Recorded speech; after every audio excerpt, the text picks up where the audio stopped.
Oh, just fuck the audio, right? The hell with the audio. Oh, man, what a hectic night tonight. What's up, everyone? Don Tony here. Let's get this freaking audio out of here. Welcome to this edition of the Don Tony Show for Friday, May 15th, 2020. I want to thank you always for tuning in. Thank you for the support. SmackDown just went off the air, and I tell you, man, it's been nuts tonight. I didn't even get a chance to get out of my barbecue clothes. Went to a barbecue tonight, hung out with friends, wore a mask, kept some distance, didn't stop us from giving each other some hugs and hanging out and talking. Not letting this COVID shit consume my life anymore. Things have gotten a lot better. When you hear these freaks out there saying, oh, we're going to just go back to what it was 2-3 months ago. No, that's not the case. And you could see all the politics that's going around. Every red state that has little surges here and there. Oh, let's rip DeSantis, and I'm not a fan of DeSantis, but let's rip Florida. Let's rip here. Let's rip there. But when it comes to Cuomo, you know, it's okay, the thousands of people that probably didn't need to die in nursing homes. And what's even more messed up about it, and I invite anybody out there, whether you live in the United States or you live in a different country, go look today at the areas of where Cuomo allowed them to go to step one of reopening. And the most amazing thing about it, and I should have took the picture to show everybody tonight, but I didn't plan on opening up talking about this. But, you know, when you look at the area that they allowed to reopen, it's like the middle of New York State. And then there's nothing to the right and nothing to the left. And the most amazing thing about it is, in between those areas, there's some small towns that have no COVID cases whatsoever. You know what this scumbag did?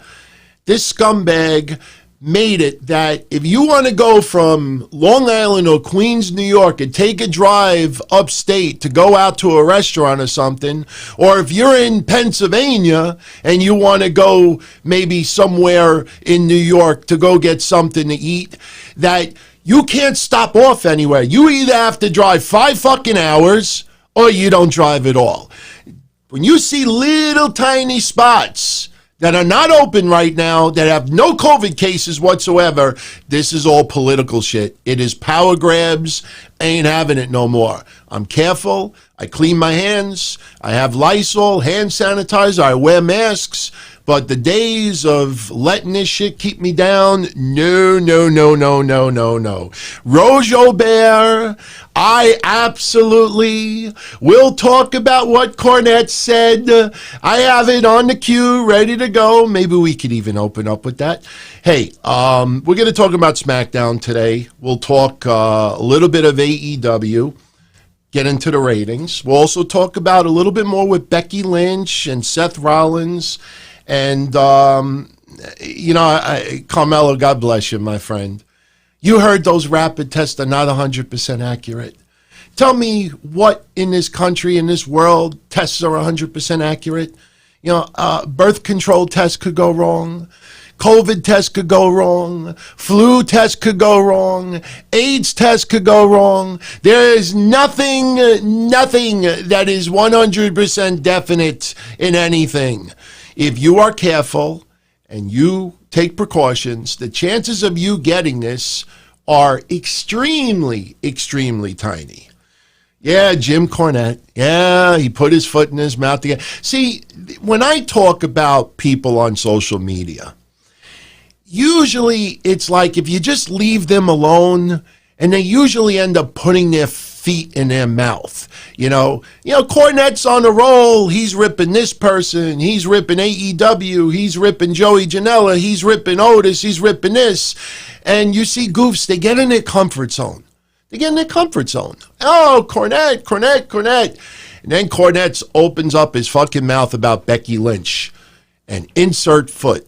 And, I would have no problem with a lot of these fakes out there. But I'll give you a perfect example. Brody Lee. The ratings came in from AEW and NXT this week. You know, my predictions weren't as spot on as the week before, but this week I predicted that AEW would score 677,000 and NXT would score 639. Did not feel as strong as last week, and it felt that both feds took a little bit of a step back. Didn't feel like the momentum was ridden. AEW backwards in some of the feuds. As I said on Wednesday, I would have liked to have seen the street fight that took place last week happen this week, and the tag team in-ring match that happened this week happened last week. This way you have the tag match, then the street fight in the back of the building, and then, in less than 2 weeks, Double or Nothing. Think about it, Double or Nothing. You have the street fight that you did last week, this week, and any outcome from it, next week, Jericho issues the Stadium Stampede. Double or Nothing. Backwards, man. It's not that hard to think of stuff like that. Things are backwards. But wrestling definitely was not as exciting this week as the week before. And I predicted 677 for AEW. The actual was 654. NXT, I predicted 639. The actual was 604. Neither one of those numbers are anything to write home about. But the funny thing about it is Brody Lee debuts in the middle of the pandemic, has not performed in front of a live crowd yet for AEW. AEW has the tape, then they have to go on replay, then they do live one week and this and that. They don't know if some people are going to show up or not. They're trying to work around it. So is NXT. And then people, because Brody Lee, the ratings are kind of shangada, and they're like, he's terrible, he sucks, and they're going to make him go against Moxley, and look at Moxley, he can't generate ratings either, this and that. And I look at that and I say to myself, for those people out there that do that, why don't you criticize Keith Lee to them? Why don't you criticize Adam Cole to them? Why don't you criticize Killer Cross? His debut last week was so unbelievable. The fucking rating went down this week. Nobody knew that he wasn't going to wrestle.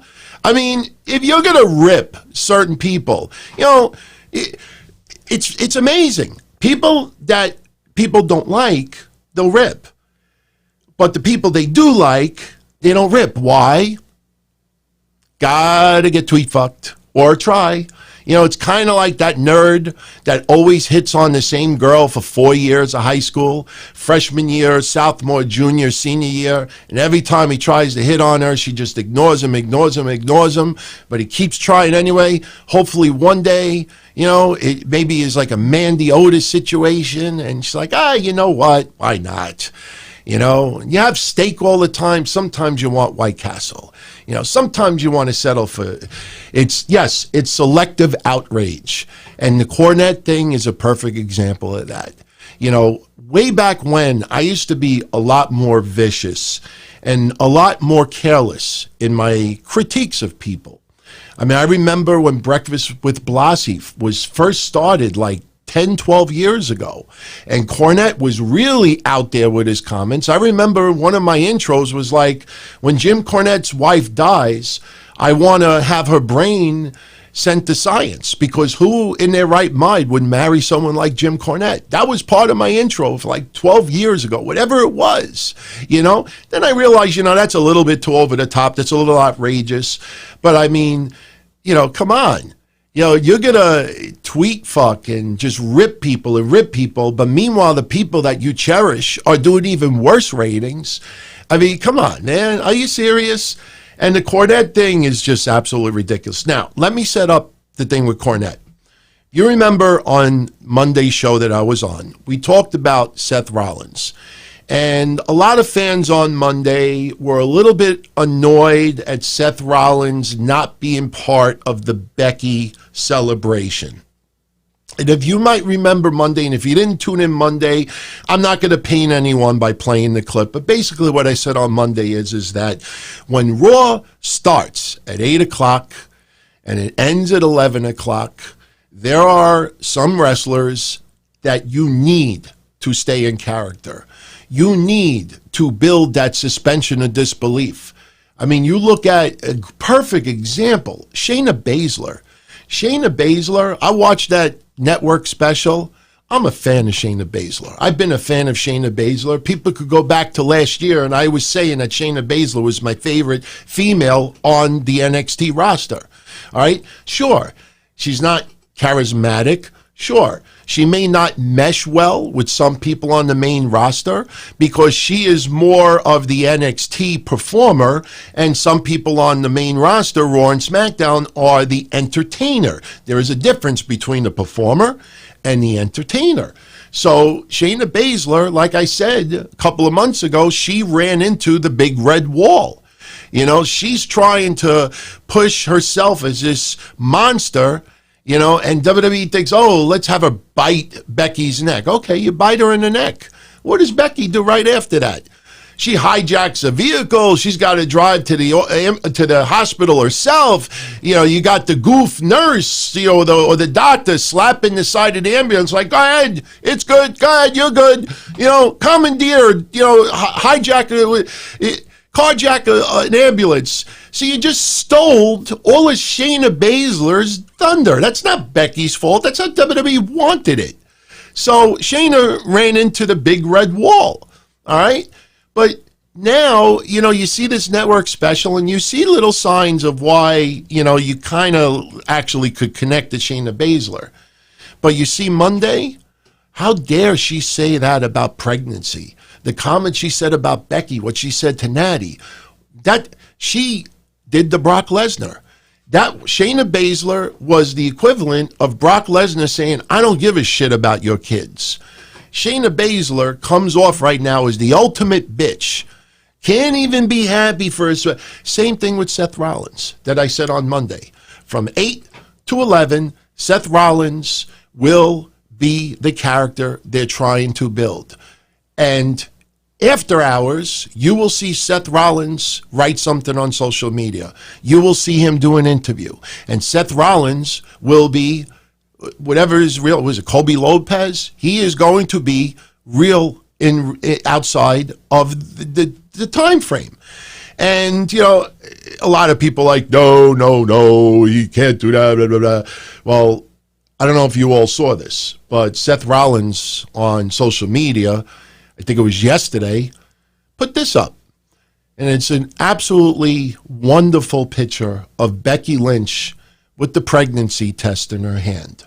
And Seth Rollins says, and I quote, I took this a few moments after we got the best news of our lives.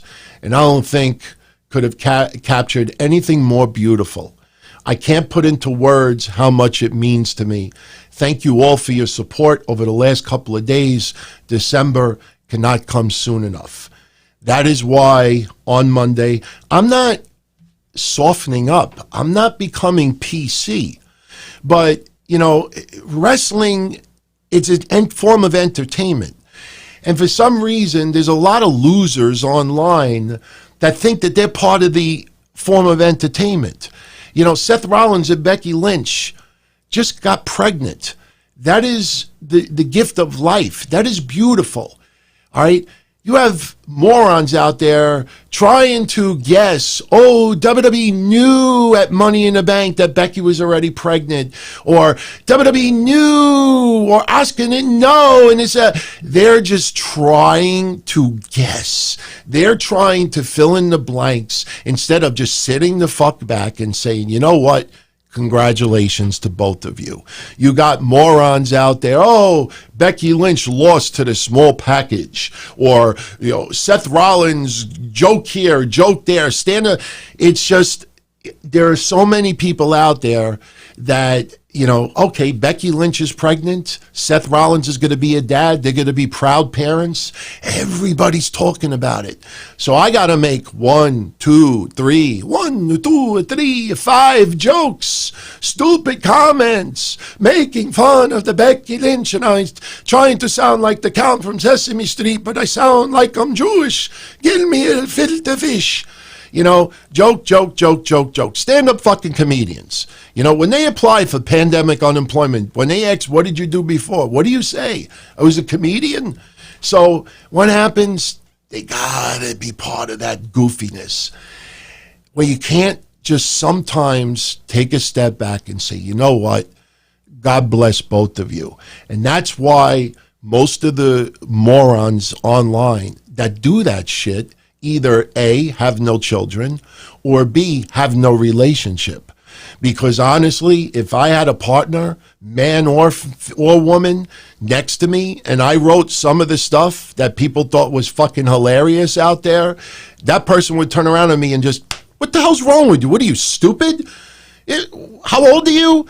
And the funny thing about it is, I always say misery loves company, and this leads to Cornette. Misery loves company. And, that kind of hurt. I don't know if you heard that through the thing, but you look at these wannabe comedians, and I was noticing this yesterday and today. Somebody brought it to my attention. I was looking, just on Twitter and just doing random search about Becky, and even tonight with what Cornette had to say. And I'm looking at some of these wannabe comedians. And the funny thing is that some of them that get a big response from people, I click and I look at profile of all the people that like this stuff or do it too. If you want to be entertained, seriously, go on some of these profiles. When you see these dumb ass remarks being posted where they can't even be serious for a second, but they'll do the bipolar tweet a couple of days later, just rip. Then, let's be serious for a minute. Let's wish them none of that. When you look on their pages and you see the people that are liking it, just look at the profiles. 90% plus have no photos, fake photos, logos, wrestler photos. They don't even show their faces. You could actually see the intelligence of what is being followed on some people's pages by just looking at the responses. Look at the profiles. So Cornette put a lot of people in a little bit of a bind. Oh, Jonathan Flores says that I'm a bully. I'm not saying you can't joke at all. I'm not saying that Becky Lynch leaving. You know what? JD from New York got a lot of heat for this today. And I actually agree with him in a lot of ways. Becky leaving, whether permanently or, for the next year or two, which I personally think she'll be back in the ring sometime down the line, even if it's a novelty WrestleMania match. But Becky stepping away puts clarity in the women's division. You look at her championship reign, 399 days. Before we even knew that she got pregnant, what did I bring up on the shows over the last month? You go back to November, you could count how many times on Raw in a singles match with one hand. Was she injured? No. WWE, for the last 6 months of her reign, was smoke and mirrors. And the ratings are down, they're down. You figure, let's pull out all the stops. You needed more people to get held hostage in Saudi Arabia, Iran. You needed tragedy, shit, snowstorms, being snowed in, because when they're pushed against the wall, that seems when they're at their best. So you think the stock goes down $50 a share. You think, you know what? We really got to pull out all of this, all the stops. And they did the opposite. And Becky leaving right now will give some people an opportunity, or WWE will do on SmackDown the Dana Brooke beating Naomi stuff. There's a lot of people out there that are now thinking, oh, Dana Brooke might be Bayley's next opponent. Yeah. What the fuck does that mean? Does that Dana Brooke deserves a shot? Why? Why? Because everybody deserves a chance? Tonight with Charlotte and Sasha and Becky, even though I like the segment, I really like the segment because they hit a little lull. I don't know if people realize that. They hit a little lull because the ultimate story, the ultimate destination is Sasha Banks versus Bayley. And the stop and you might remember I said this, and it's nothing against Tamina, but you might remember when I said Tamina is like the rest stop. You know, you're driving into the country. You're going to go, away for the weekend. Get a cabin, fishing, and halfway there, I got to pee. Yeah, you know what? Let's stop off. Let's take a leak, buy some donuts, get gas, stretch our legs. Then we get back in the car and we continue our destination. Tamina was the rest stop. Tamina was the pit stop. Everybody stretched their legs, and now it's back on that destination. But if you look at it, the dissension between Sasha and Bayley doesn't really seem to be there. You get little moments here and there. Lacey Evans causes some, a faux pas between Sasha and Bayley. There's no consistency. Enter Charlotte.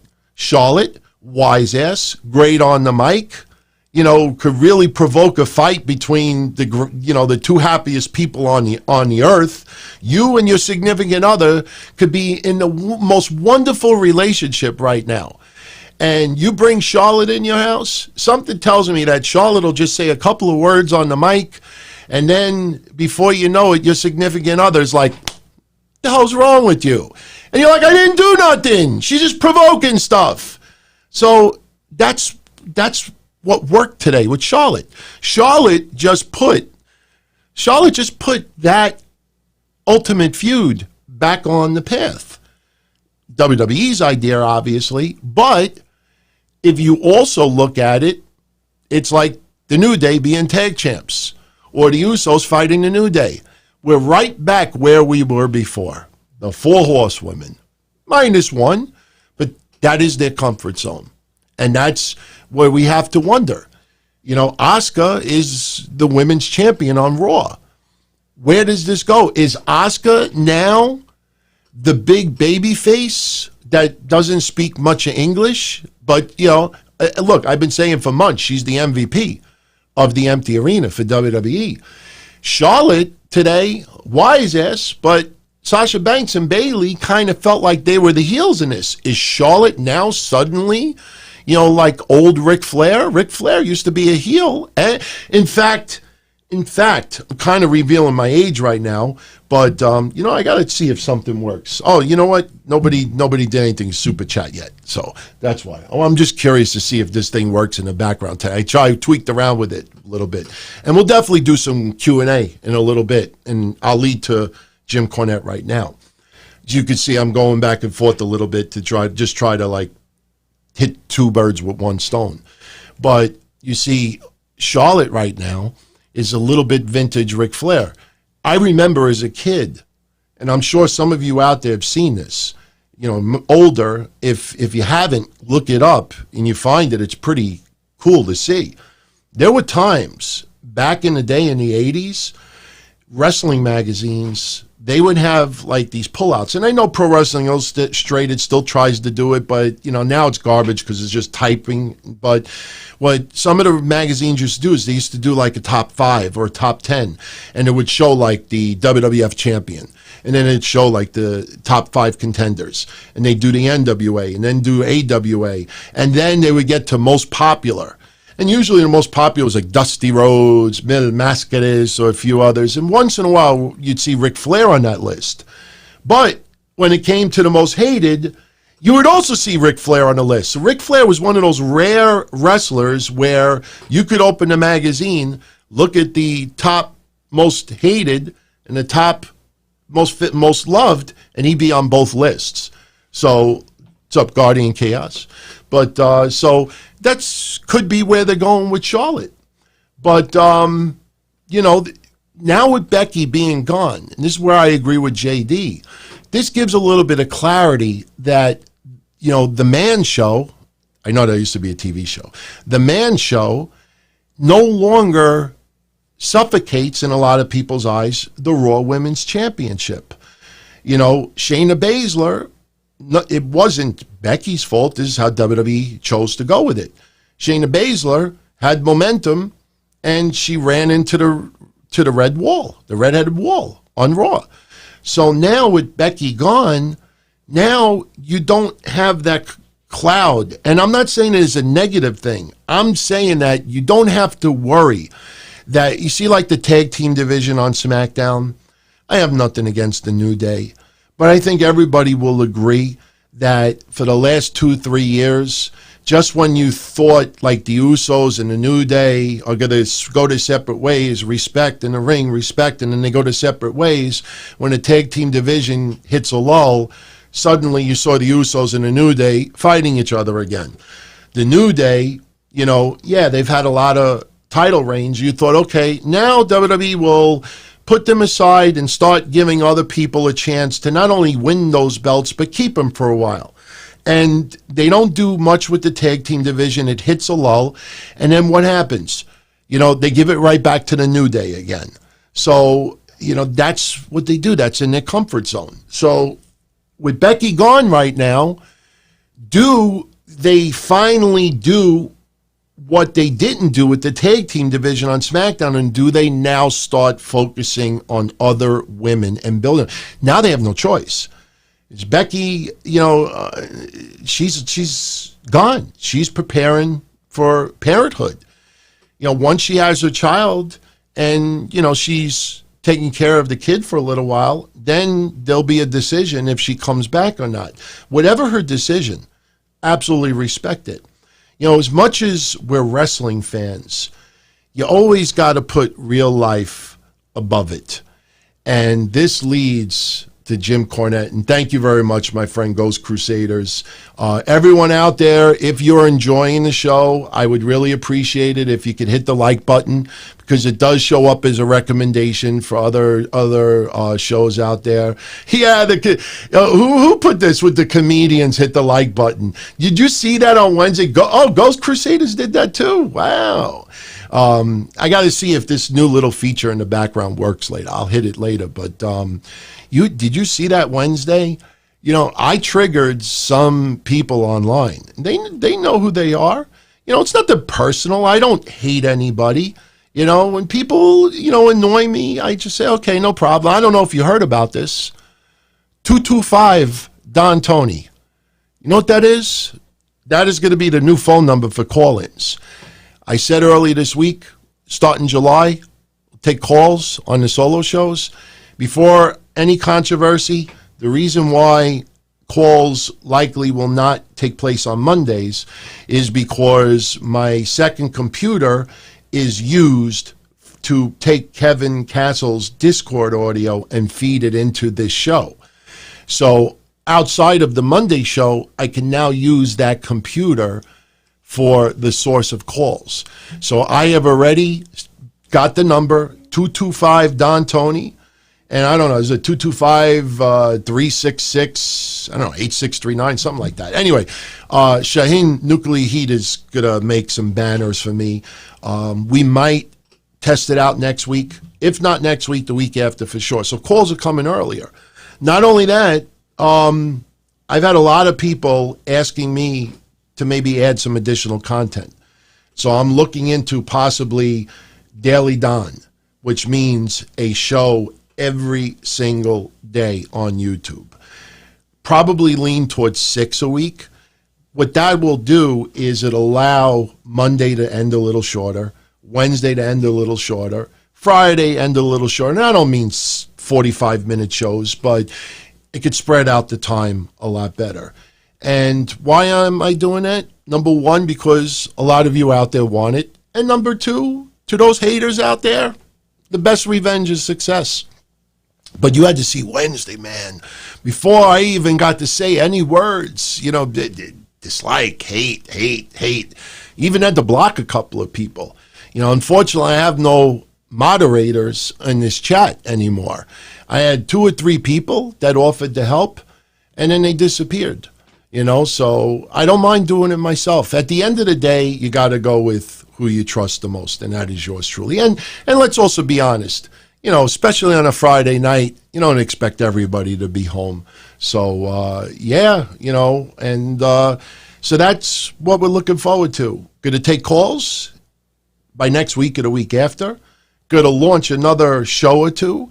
I already talked to 2 other podcast hosts that do video that are definitely interested in doing a show on here as well.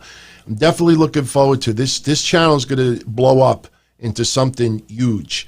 And it's going to be great. Going to do episodes that are just nothing but Q&A. We'll do a lot of stuff. So now let's go to Cornette. And I really wanted to set this up big because, number one, like I said, I don't mind people cracking jokes. My God, Minga, look at the picture. Look at the picture that I'm using for tonight's show, the synopsis. Look at this picture. I mean, that is a spoof of Married with Children when Al Bundy was with No Ma'am, M-A-A-M, and Ryan Satin had made it. And, the lettering was not all that great. You go on his original post. So I actually photoshopped it and I fixed it up and I made the sign and the T-shirt look perfect. That's my artwork over there. But that's just a joke. So I'm not saying that people can't crack jokes. Absolutely. But there are people out there that take some really, really, hard, cheap shots. And because it falls flat, let me throw another joke and another joke and another joke and another joke. And most of those people that do that have no kids, have no significant others.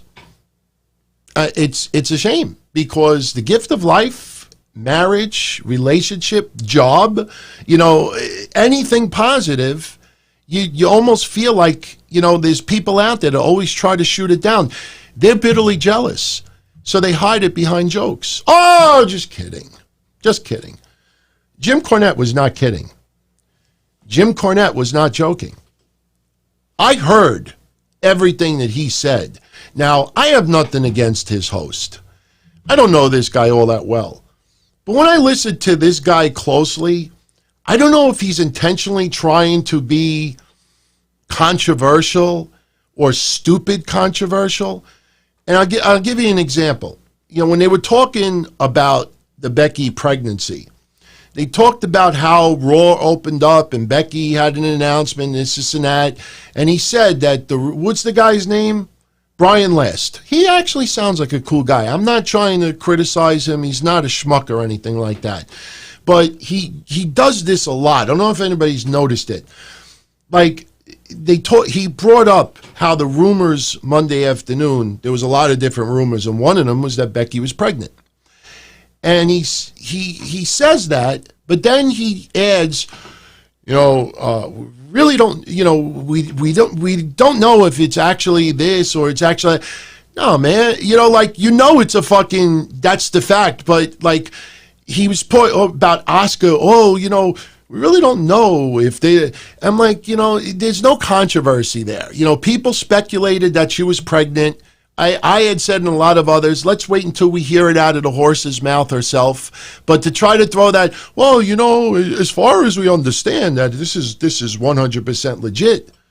You think the fucking pregnancy test result and the picture of Becky holding positive is, so I don't know if people know that.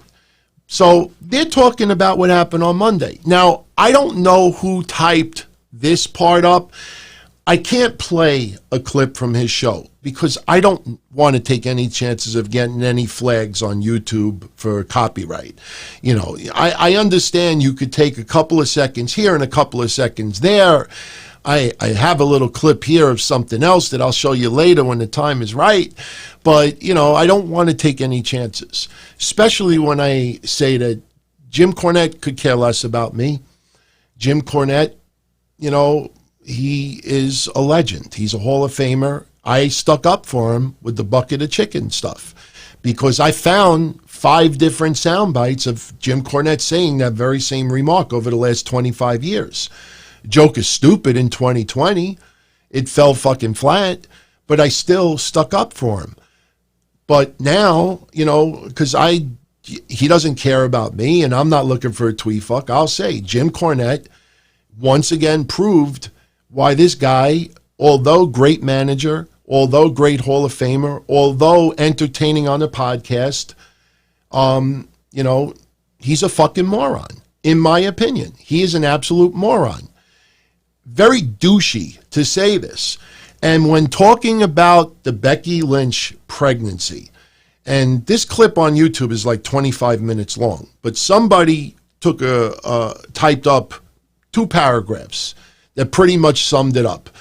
And Jim Cornette says, and I quote, "You can't always be on top of the wrestling business in $1 million a year spot or more, but you can have a baby? What is she?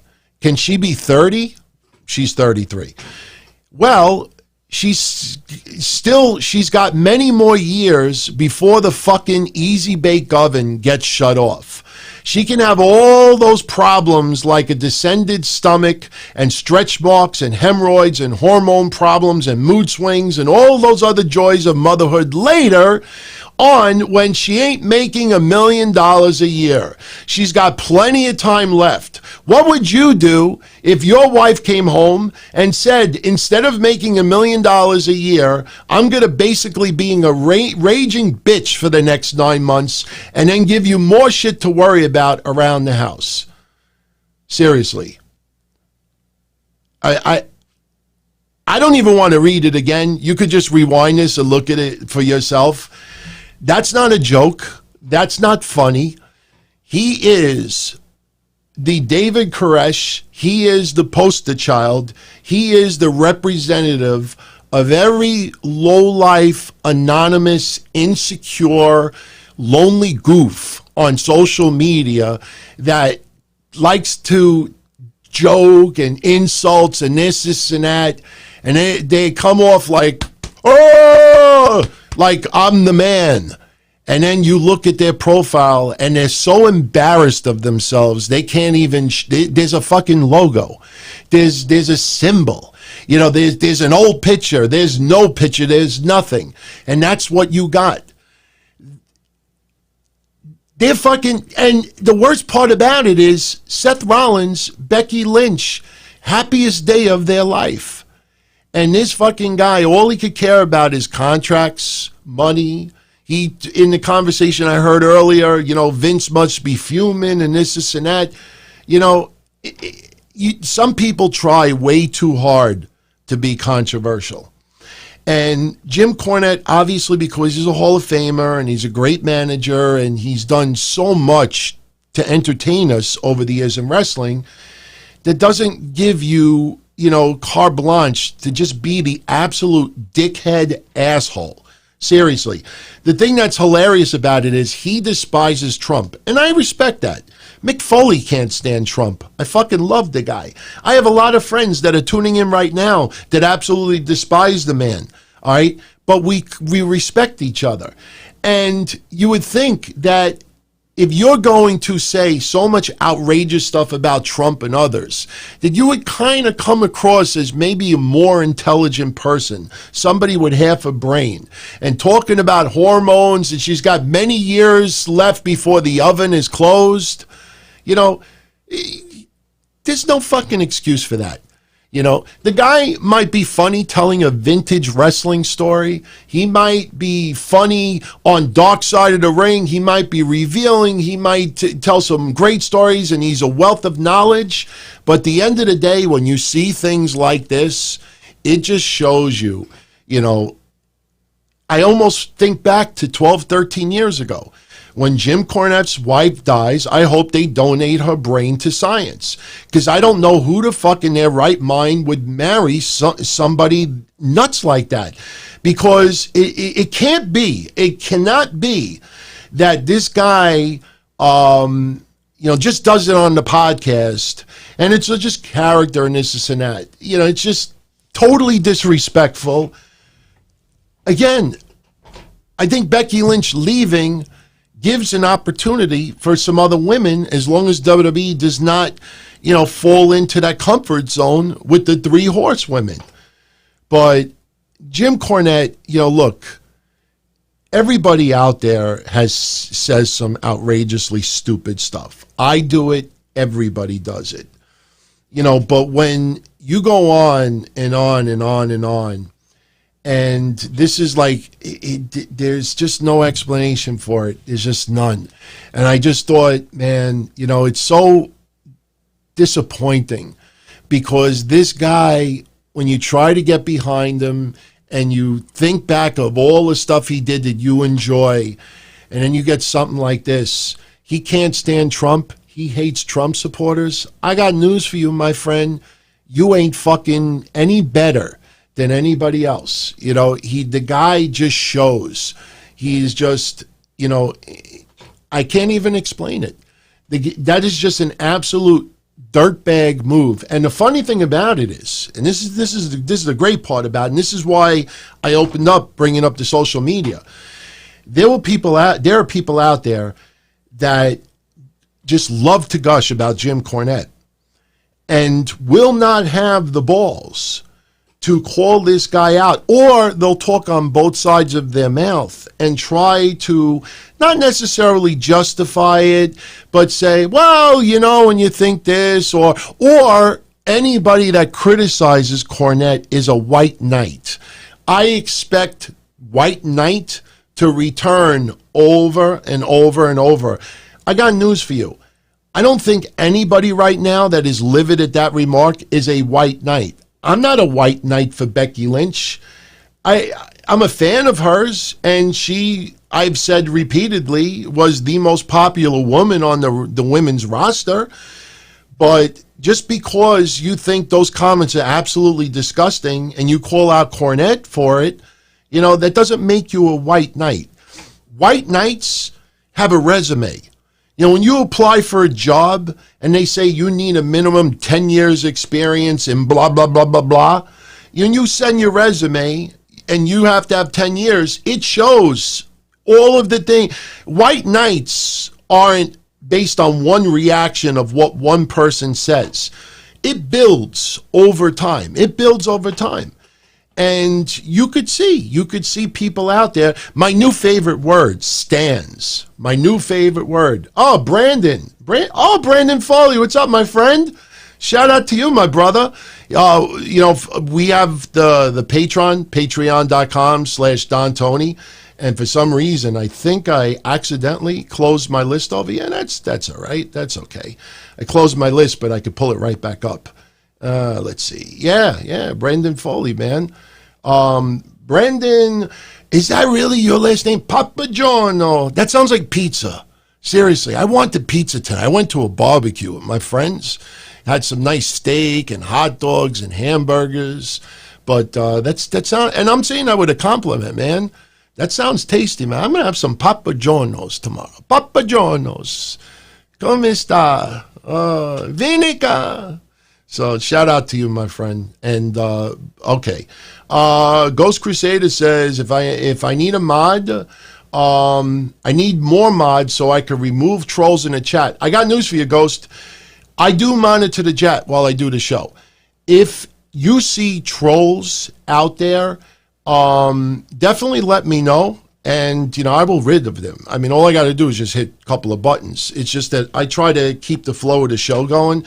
It's not easy to monitor, you know, the record, the stream, the quality, the chat, the news, the notes, you know, everything. But, yeah, if you see trolls, let me know, and I'll get rid of them.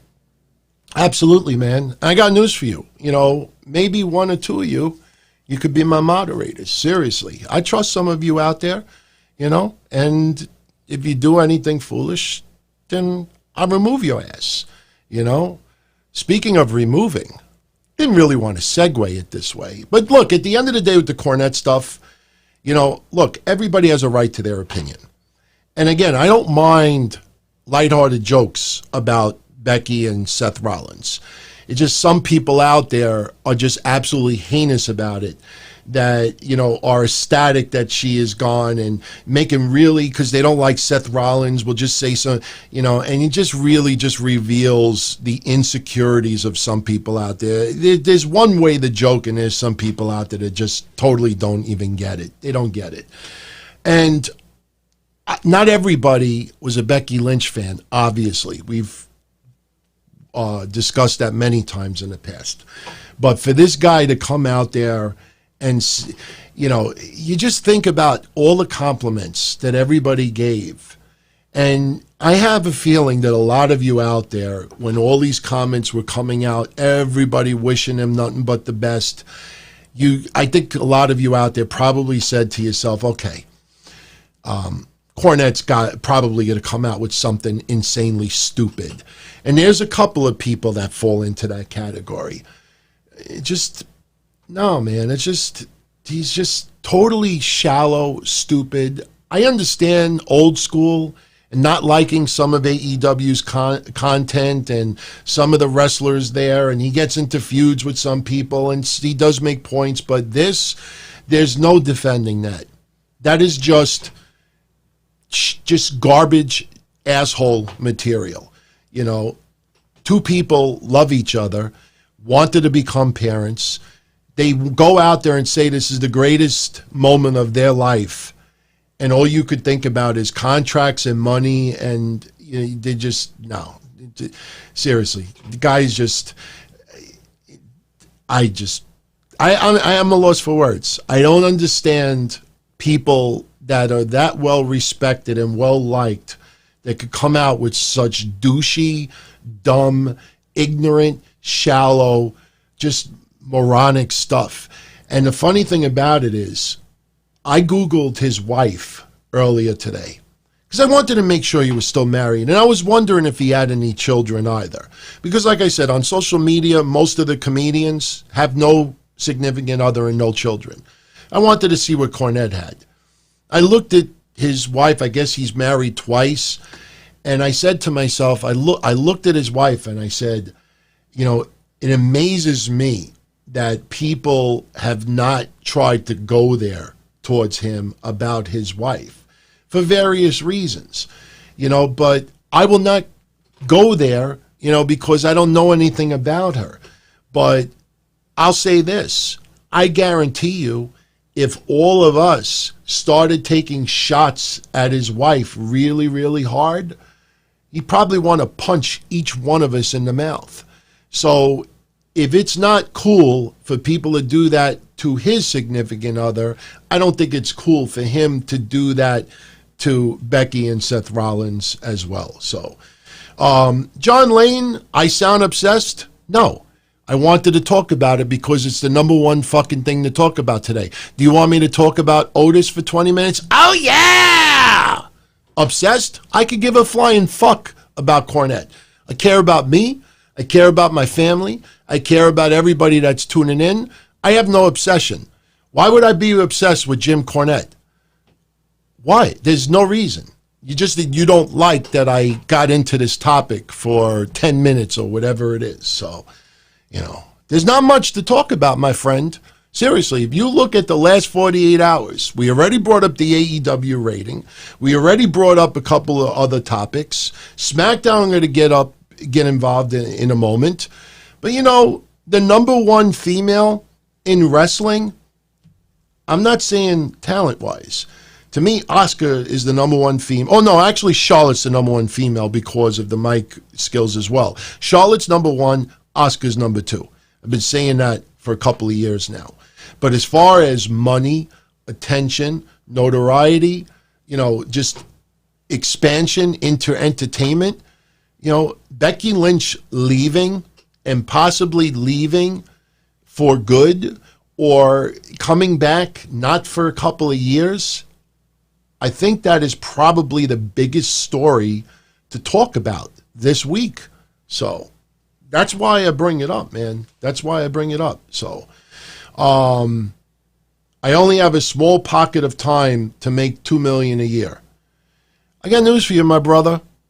There are some wrestlers out there that are very content having a condominium to live in, that have one car to live in. All right, I understand that people want to have nest eggs, and you don't know what's in the bank for Seth Rollins and Becky Lynch.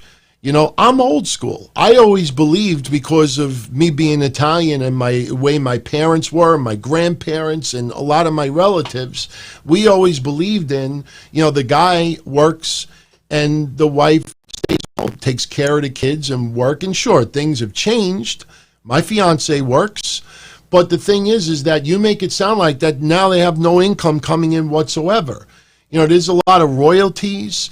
There's other, merchandise revenue. Seth Rollins still works. So it's not like, okay, all the faucet is closed and there's no money coming in now. I mean, look at some other wrestlers. I don't want to name any names. Do you remember a wrestler getting released and then getting engaged, like almost immediately after? And people are like, the fuck could you get engaged? You just lost your job. Well, you don't know what's in the fucking bank. You don't know what's on the horizon. You don't know what other people are doing. So it's not straight up just, oh, well, look at the money she was making. If you're going to use that point, look at wrestlers over the years that were being paid awfully well in WWE. Look at the Revival. Look at the Gallows and Anderson, all right? There were points over the last 2 years that they were not re-signing with WWE. And you see the kind of money that the Revival was getting or what they were offered. Did you see that interview that the Revival did recently, that what WWE offered them and they pretty much wanted to turn it down? Honestly, no joke, on the surface, I've been saying this for years. I like the Revival. They're talented. They're entertaining. I'll always appreciate, what they've done. But they have no history of selling out 5,000-10,000 seat buildings. Them versus the Young Bucks might be a fantasy match between the tag teams and maybe some diehard fans. But, in my opinion, one team that does all crazy flips and this and that, and one team that does everything ground game, I don't see where that's going to turn into an unbelievable classic. The Revival, to me, in this day and age, too bland. They don't, in my opinion, deserve the kind of money that they were offered. Tell me what is so unbelievable that they should be offered the money that they were offered. They're talented, but they're a compliment. You go to a restaurant and you buy a steak dinner that comes with a baked potato, vegetable, soup, salad, dessert, soda, wine. You tell me where the Revival is in that meal. The Revival might be the baked potato, or they might be part of the dessert. You order dessert, but they will always bring you out also maybe like a little bit of fruit for free, like a couple of slices of cantaloupe, a couple of strawberries. That's what the Revival is. Revival has no history of being a steak dinner. So how, in your right mind, not saying you, but how a team like that has never been the main course, turns down that kind of money because they're unhappy? You use that logic. If anything, they're the ones that are absolutely out of their mind. It's not just about money. So, just people are hypocritical, man. I totally respect other people's views, whether it's wrestlers, but let's be a little bit fair here. You're going to rip Brody Lee and say that he sucks and he's generating no ratings in AEW. Then you turn around to those people and say, oh, what about Keith Lee? What about Adam Cole? What about Undisputed Era? What about Finn Balor right now? What about Killer Cross? What about all these others that are doing even worse ratings? And when they sit there, oh, you can't compare the two, So, anyway. I agree, Brian. If you're not happy on the job, leave. But you're an entertainer, and the years are flying by, and you have the opportunity, and you feel that it's the right time that you want to start a family, I'm sorry, man. That comes first. Real life comes first over any job. So, I agree, man. Darren, why do people compare NXT and AEW so much? Well, they're on the same night, and they're feuding, even though you don't want to think that they're feuding, they're feuding. It's a pride factor and an ego factor. Every wrestler in NXT wants to beat AEW in the ratings. They take that as an insult. Think about it. You're on the NXT roster, and you're putting on an absolutely phenomenal performance, and you go look at the ratings the next day and like, well, how come nobody wants to tune into this stuff? So people just want things to talk about as well online. They'll force the feud. Then when the feud doesn't go their way, that's when they say, well, there's not really a feud going on. We're wrestling fans and we should root for everybody. So anyway, let's get into some other things. So Leo Rush, I don't know if you guys saw this.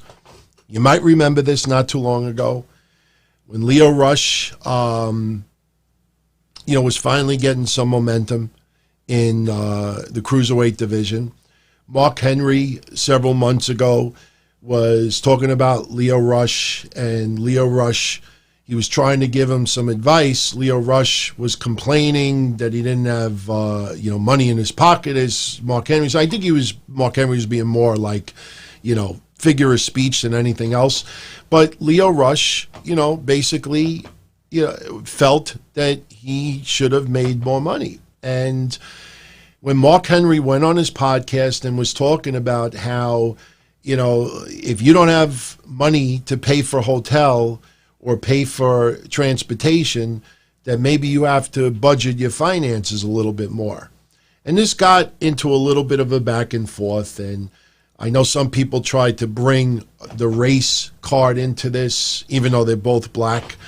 But, Mystery Man, it's similar to the Kamala, when you got money in your pocket. That whole thing with Dawn Marie that time. Dawn Marie, no good.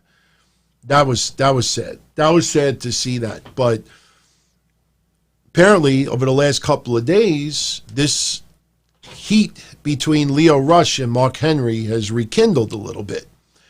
And to the point where Lio Rush basically said to Mark Henry, let me go on your podcast. Let's talk about this. And, Mark Henry's like, oh, you could push your album too. And just a lot of back and forth. And it led tonight to Lio Rush posting a tweet saying something like, I don't think, I might not ever come back to wrestling.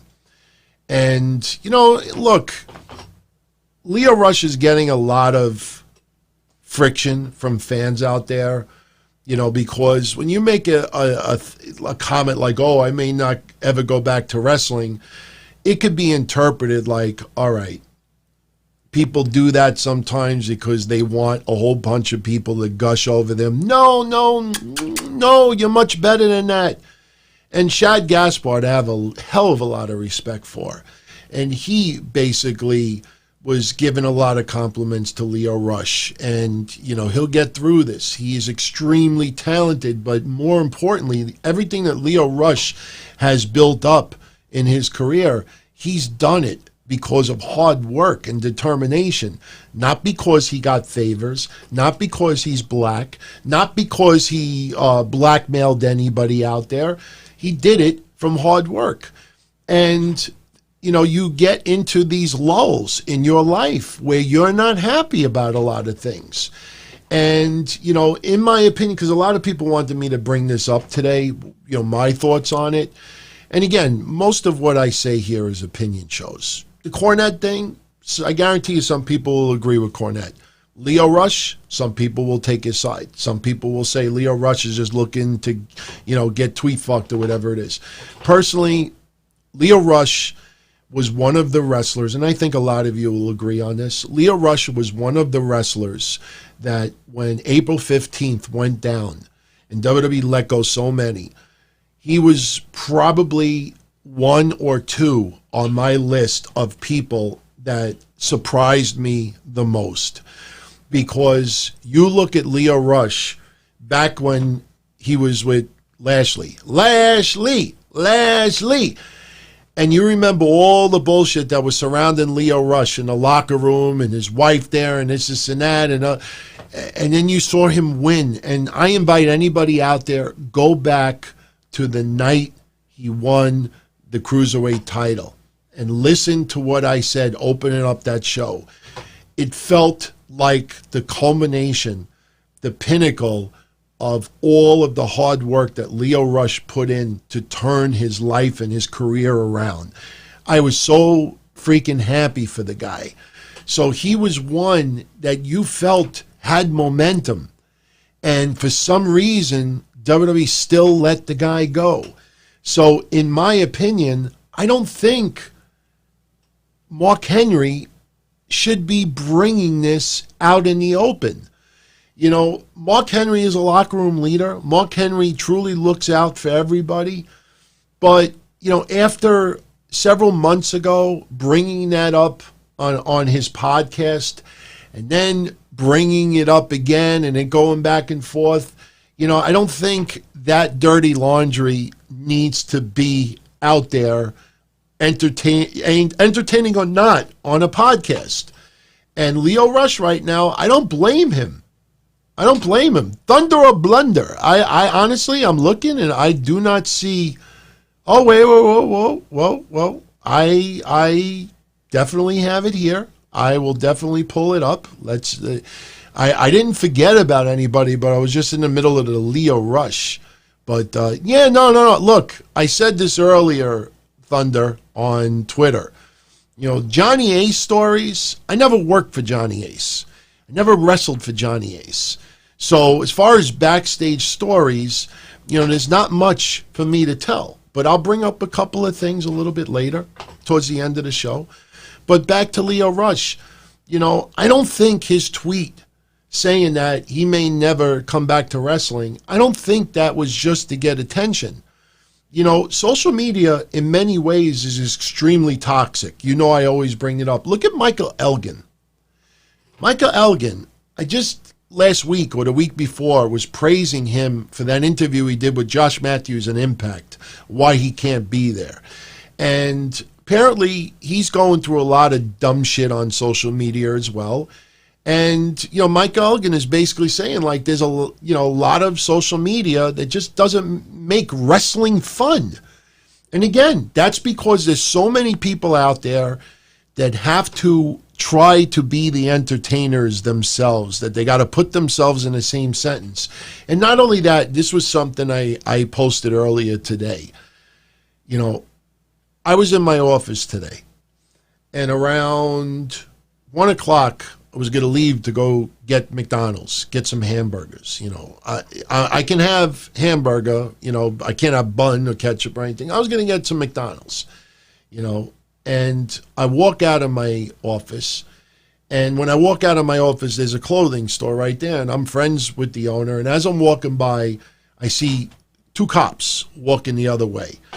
Originally, I thought they were going to the ravioli store to get lunch.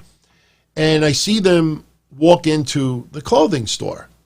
And there was a couple of people outside, and I didn't know what was going on. So I was just like hanging around my truck just to see, you know, what's up and everything. Because remember, clothing stores are not supposed to be open. And I see a commotion. So I walk back over to see what's going on.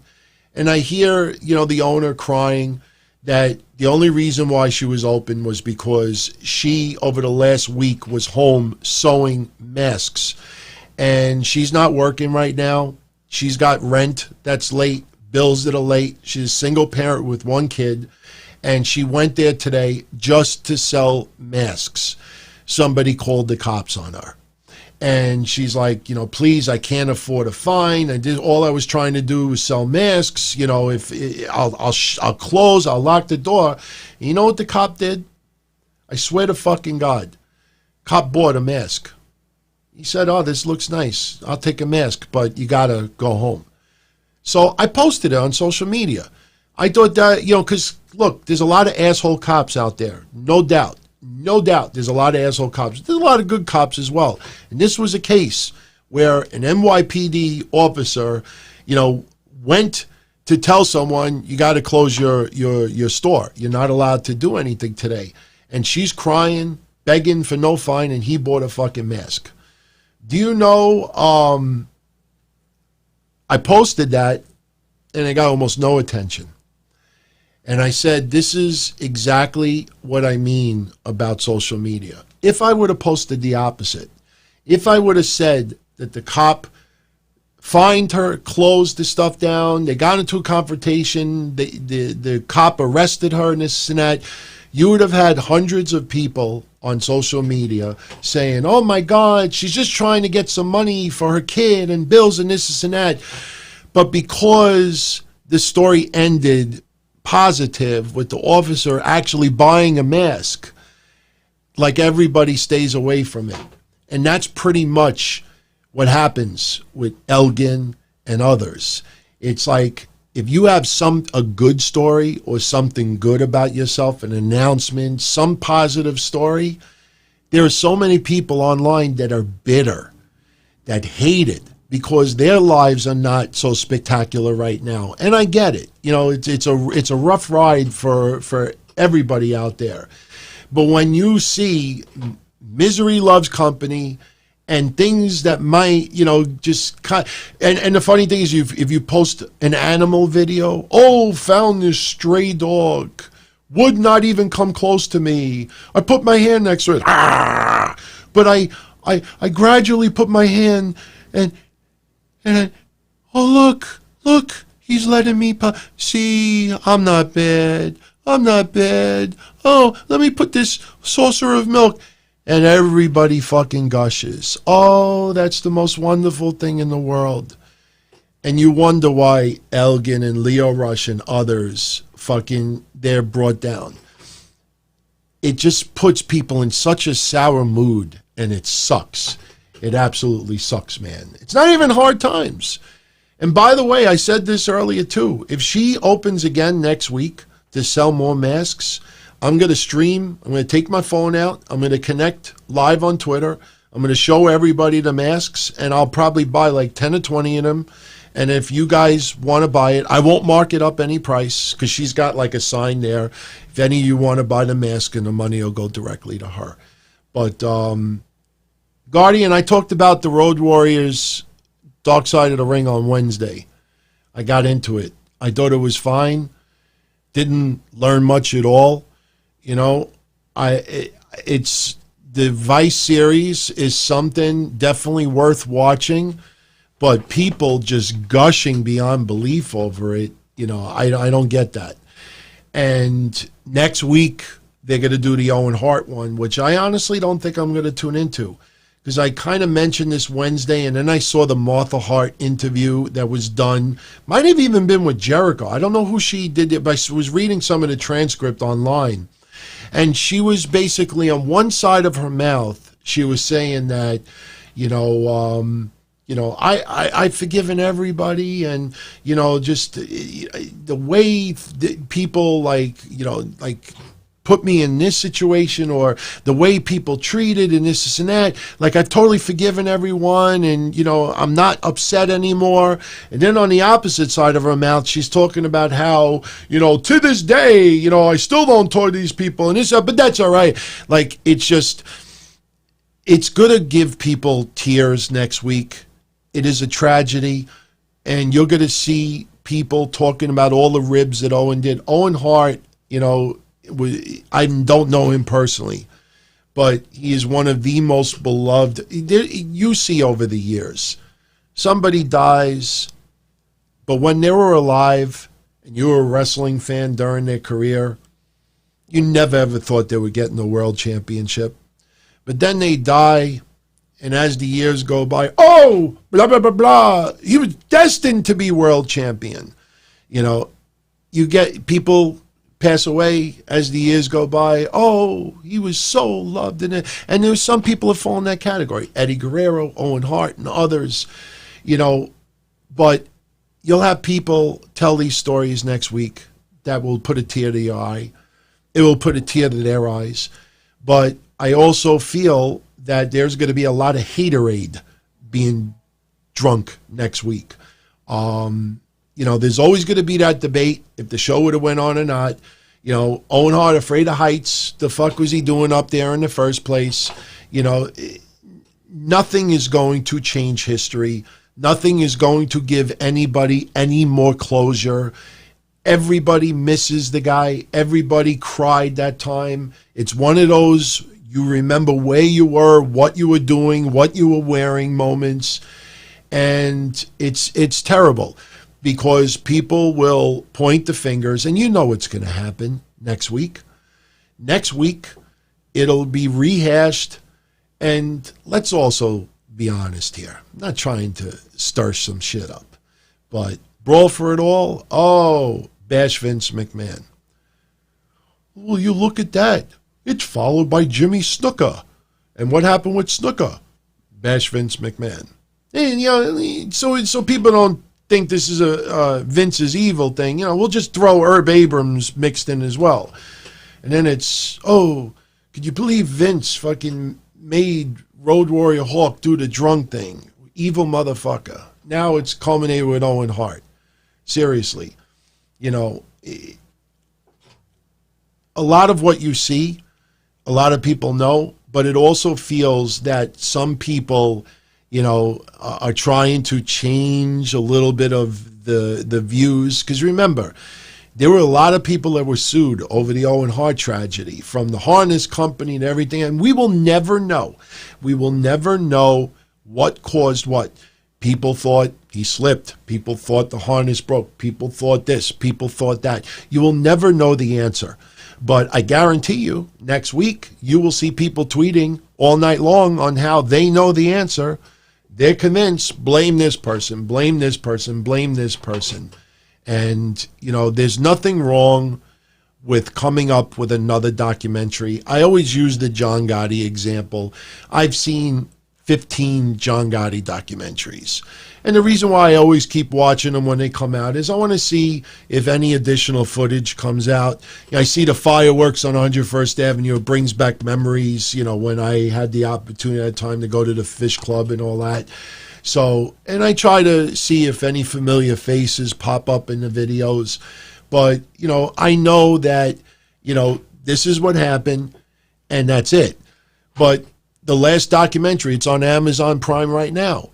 I talked about it Wednesday. You go halfway through it, and then all of a sudden, oh, you know, John Gotti, oh, he was just more about publicity, this and that. And they tried to make him come off looking like a goof. So you understand, okay, this is the ultimate intention. I think that's what's going to happen next week with Vince McMahon.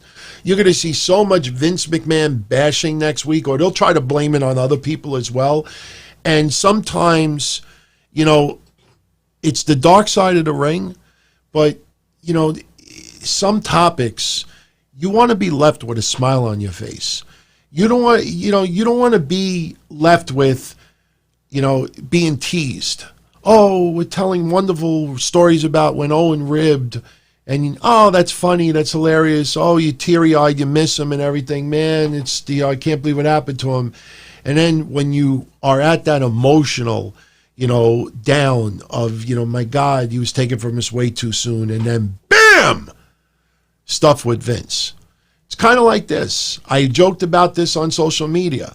You know, when I went to video, you know, if this could describe how some people have treated me since I've gone to video and what I did in response, I think this clip from AEW is probably the best example of it.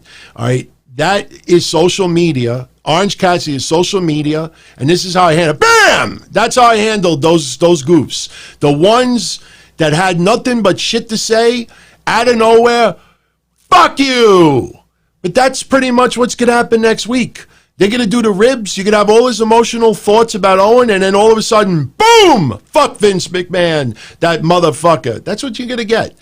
They toy with your emotions. And, you know, I don't mind some of these documentaries, but some of them, you know, no, I don't like some of the ulterior motives. So I love that clip. That was the clip I was talking about on Wednesday. That kick that Ray Phoenix gave Orange Cassidy, awesome, man. Sometimes you nail camera. And by the way, did you see that segment with Penelope Ford and Britt Baker and Statlander in the? Did you see that garbage? It is, when I said Wednesday that was a hot mess, you know, keep in mind, I'm watching NXT at the same time. I'm putting my notes together to do Wednesday Night Dynamite. So I don't get the luxury of repeating things and watching it over and over again. But if you really want to see something, look at this segment where Britt Baker nails a move on, I think it was Statlander. And then what was supposed to happen is Penelope Ford was supposed to pull Britt Baker back. And then Britt Baker was supposed to turn around, and Penelope Ford was supposed to do the springboard off of the rope into like a diamond cutter on Britt Baker. And you look at it, Britt Baker looks like a worm when you cut it in pieces while it's still alive. You know, and this was not Britt Baker's fault. Britt Baker is like squirming because she expects Penelope Ford to grab her legs and pull her back so Britt Baker is distracted. Then Penelope Ford does her move. Again, this is why I say to everybody out there, there's nothing wrong with appreciating the beauty of certain people, male and female. But when you have goofs out there that don't think with this head, but think with that head, Penelope Ford is not ready for prime time. She is almost to the level of awful. She has a little spurts here and there. She should have spurts. She's an AEW. Just like Dana Brooke. She should have some spurts in the ring. She's in WWE. She's not in fucking Tom's, Ribs and wrestling in Beaumont, Texas. These are the professional promotions. They have to have some value in the ring, but that is god-awful, man. Horrendous. Go watch that. Horrendous, awful. Think with this head sometimes, not just with that head. She's god-awful. So, anyway. So what else do we want to talk about tonight? We didn't even talk about SmackDown yet. I guess we could talk a little bit about SmackDown. We had SmackDown open up with, you might remember a couple of months ago when I said when Morrison first debuted, when he first came back to the WWE, when he was in the locker room with Miz, and I said I could see where this can go. Miz and Morrison winning the tag titles, and then the cutting edge, not the cutting edge, the Miz's segments, Miz TV, and they would just trash Otis and Tucker, make fun of their weight, and this could lead to Miz and Morrison defending the titles against Otis and Tucker at WrestleMania. Obviously, this was before COVID because that was around January, February, around that time. Then we had the Valentine's thing with Dolph Ziggler. Then you were kind of hoping that Tucker would turn on Otis and he would be the one behind the scenes. And by the way, this truth be told stuff, honestly, everybody, I don't know how you feel about this, but they did this segment again today. I am sick of these segments. Does anybody realize it has been 3 months that this shit is happening? The truth be told, it's been going on for 3 goddamn months. The funny thing about it is when we first got that interruption on the screen, you saw Ali's symbol, the round symbol with the lights. So I remember February 14th, that came up, and we're like, oh, that's Ali's symbol. All right? Why would another wrestler use his symbol? You think of a wrestler out there that has a specific logo. All right? All right, outdated. But let's say DDP's Diamond Cutter. Now, if all of a sudden you see the truth be told and all you see is Diamond Cutter over and over again, why would someone else use that unless they were going to set up Diamond Dallas Page? So you have Ali's logo 3 months ago. They have dragged this out so long that people are now like, well, with the hoodie, maybe it's CM Punk. Or, it could be, maybe it's this person. Or maybe it's this one. No, he's too small. It's gone on for so long. I think people are so bored with it that they're trying to come up with something that is not predictable. You saw Ali's logo 3 months ago. You have seen the same logo over and over and over and over and over again. Why would you think now that it's anybody else? Seriously, that's how boring it's become. And you think in storyline purposes, Ali's active on social media.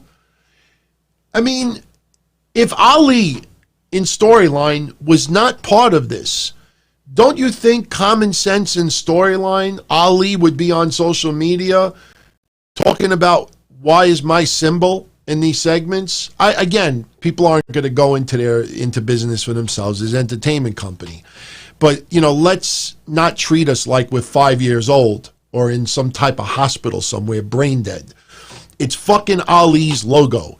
It's not like a variation of it where it's triangles instead of circles or it's a square.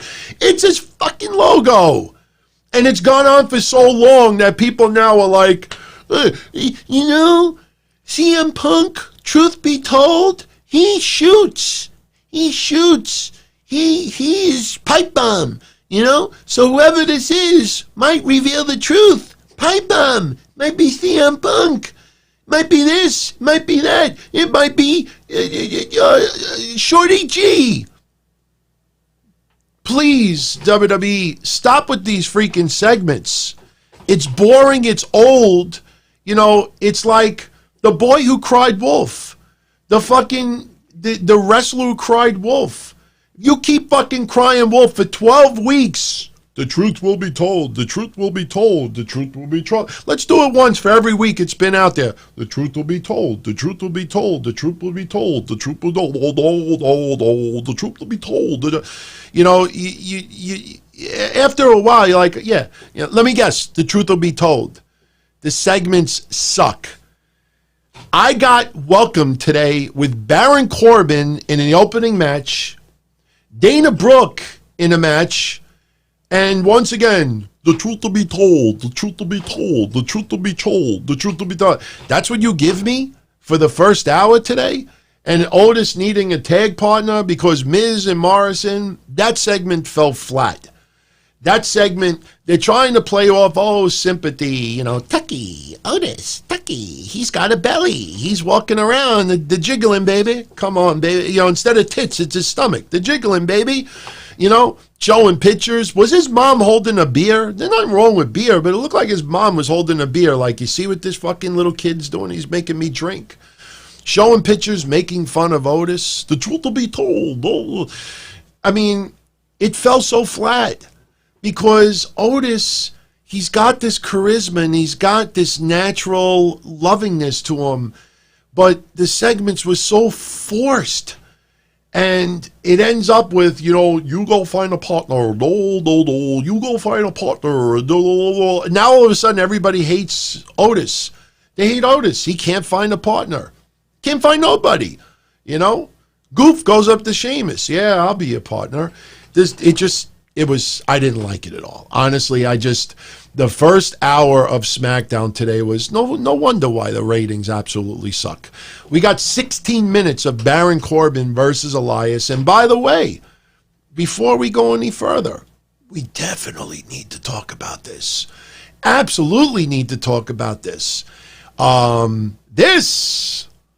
Intercontinental Tournament to crown a new champion. Why did this happen? It surprises me, and sometimes it disappoints me when some people hear what I say, but they don't listen. How many times have I said for the last 32 days that I think John is Sami Zayn? Now, I took back Anthony Diaz. Yeah, we'll get back to Otis. I'll get into what you said, but it was 31 days ago that a wrestler hiding under the name John went to the Florida government and said, shut WWE down. Keep in mind that this is the same time of their releases.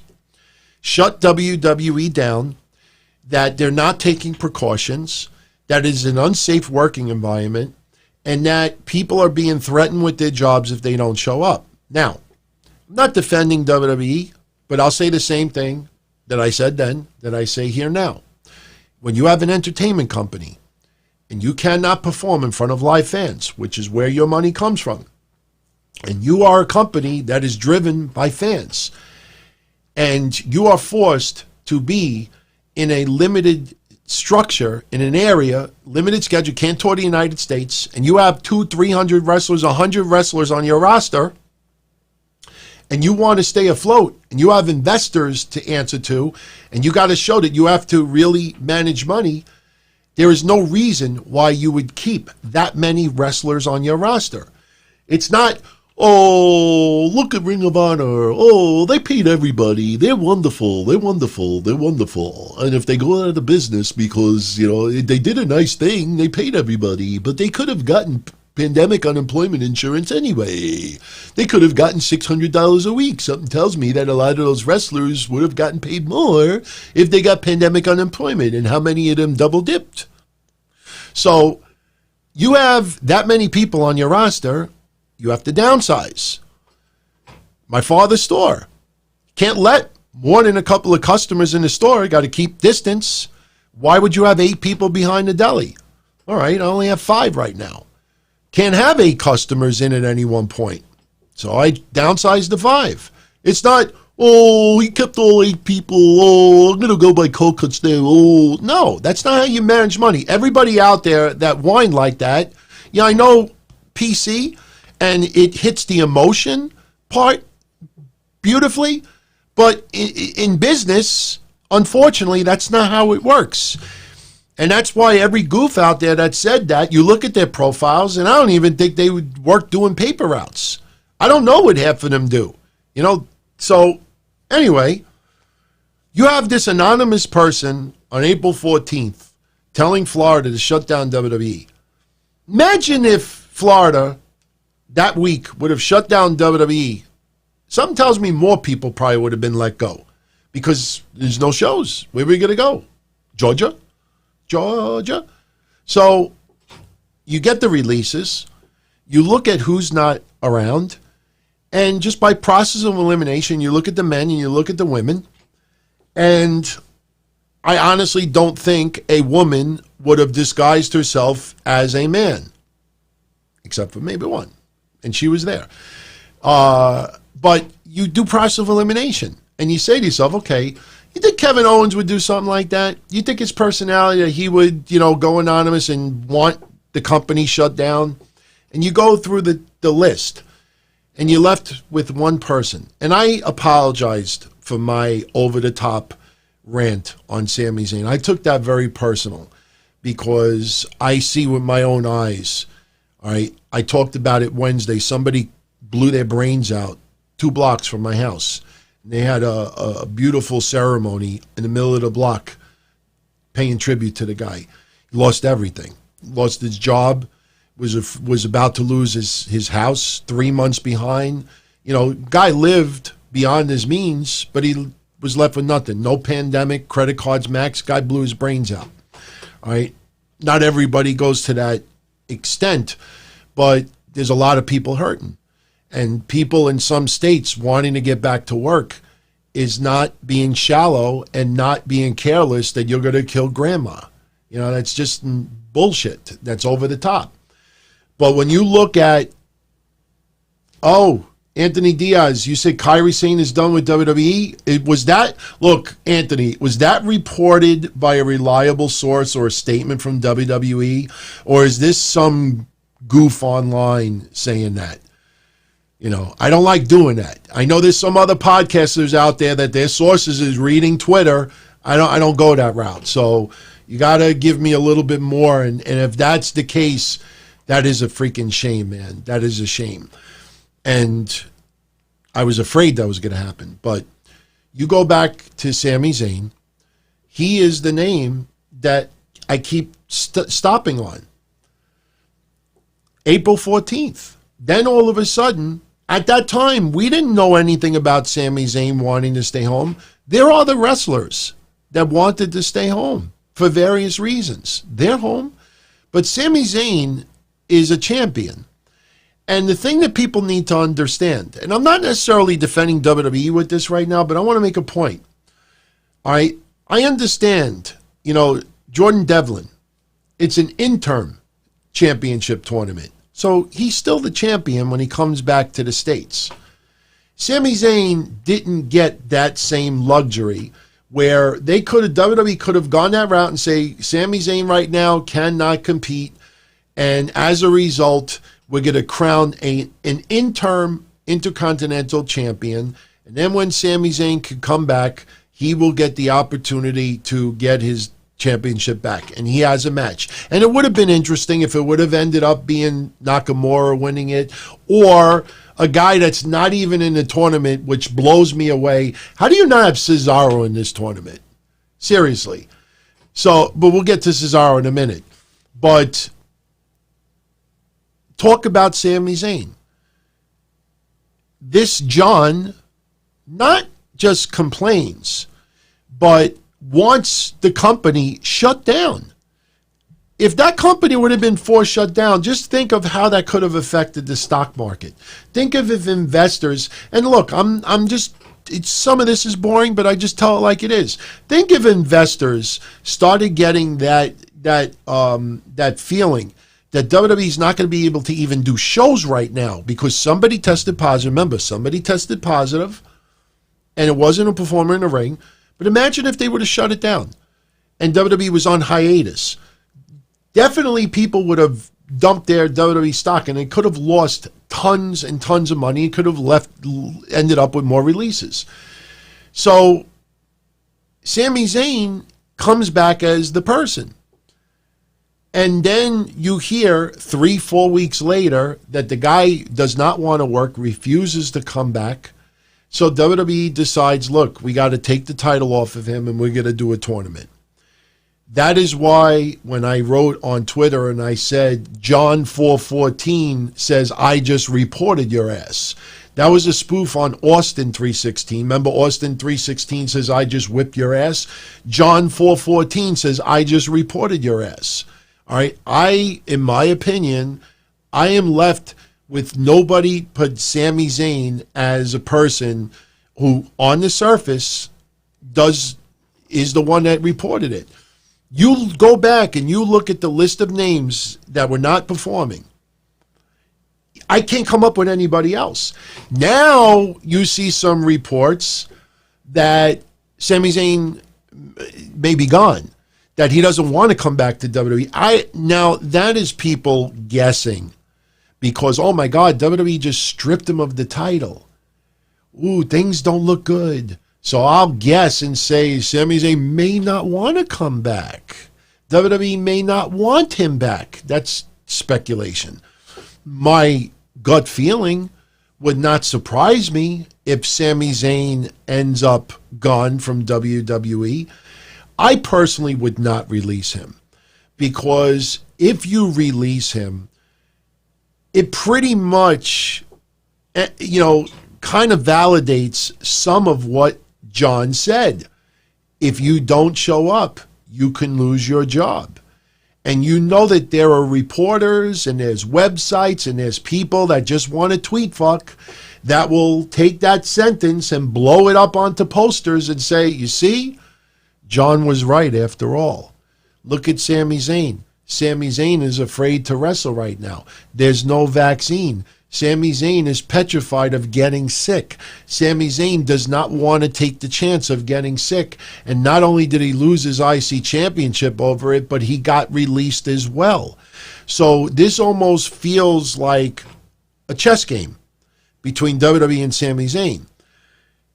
Just common sense, if I'm WWE, under no circumstances do I release this guy, because that just gives justification to John. You do everything possible to force the guy out.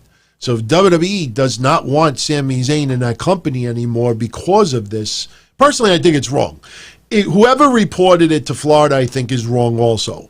But if WWE wants to let go Sami because of this, I also believe that's wrong. But if I was WWE and I don't want him around anymore, you start giving the person a hint. You start forcing him out. I'll take away his fucking title.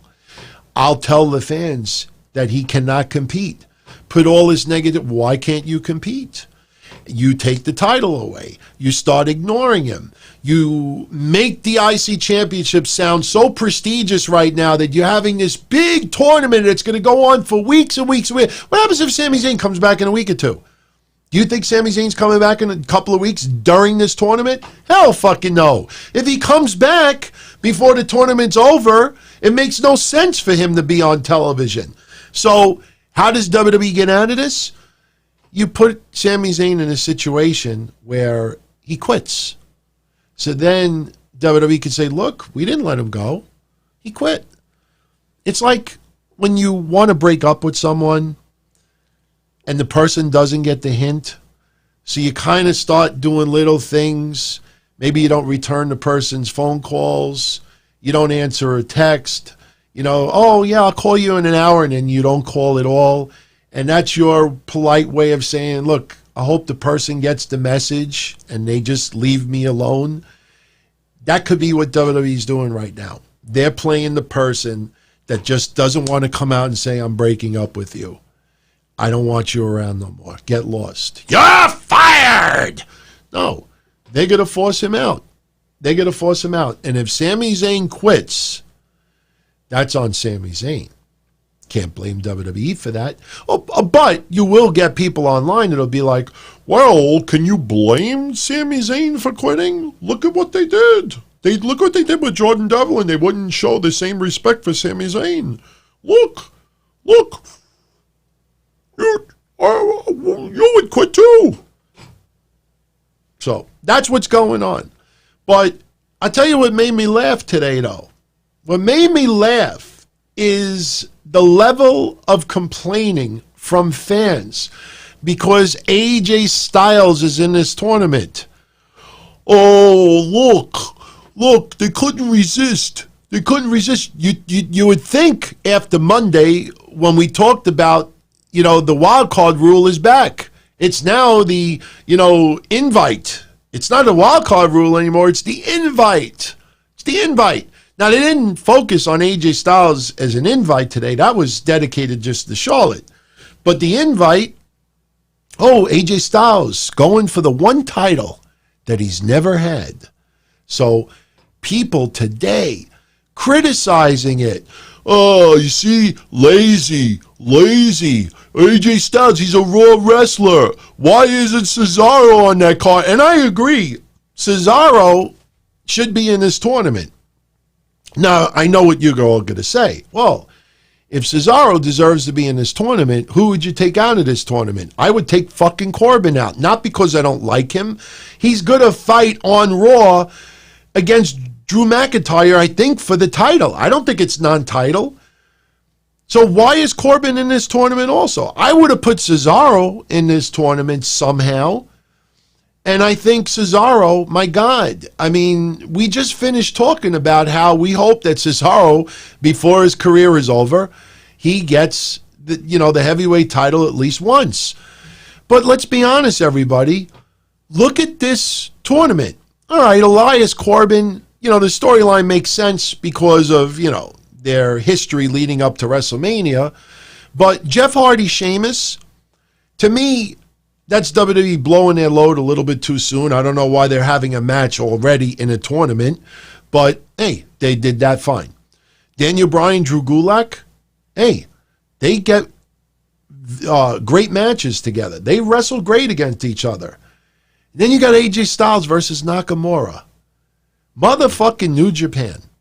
How the hell could anybody that is a huge New Japan Pro Wrestling fan or Bullet Club or anything else, how can you complain about AJ Styles taking on Nakamura in this tournament? You mean to tell me that the return of the wild card rule is worse than AJ Styles taking on Nakamura? Now, do I expect this match to be, some of their, wars in the past? No. It's going to be a regular SmackDown match. But my God, it's not like they put AJ Styles up against some bullshit guy. That's a great match to have. But I will say, again, it baffles me, especially right now when some people should be getting an opportunity. Hey, I'm curious if this thing works. I want to see if this thing works over here. Did that work? No, it didn't work. That sucks. I wanted to do a new feature on that thing over there, but that's not going to work, so that's all right. But, I mean, you're in the middle of a pandemic. You give Tamina a shot. I don't know what the fuck they're going to do with Dana Brooke. I'm getting a little bit tired of Austin Theory every single week. You know, he's good, but he ain't fucking must-see television. I don't care how sexy he looks to some people out there or how much of a talent he may be down the line. Oh, it ain't happening now. How the fuck do you not, like, I want to hear that Cesaro, I don't want to hear him injured, but I want to hear a good excuse why Cesaro is not in this tournament. Seriously.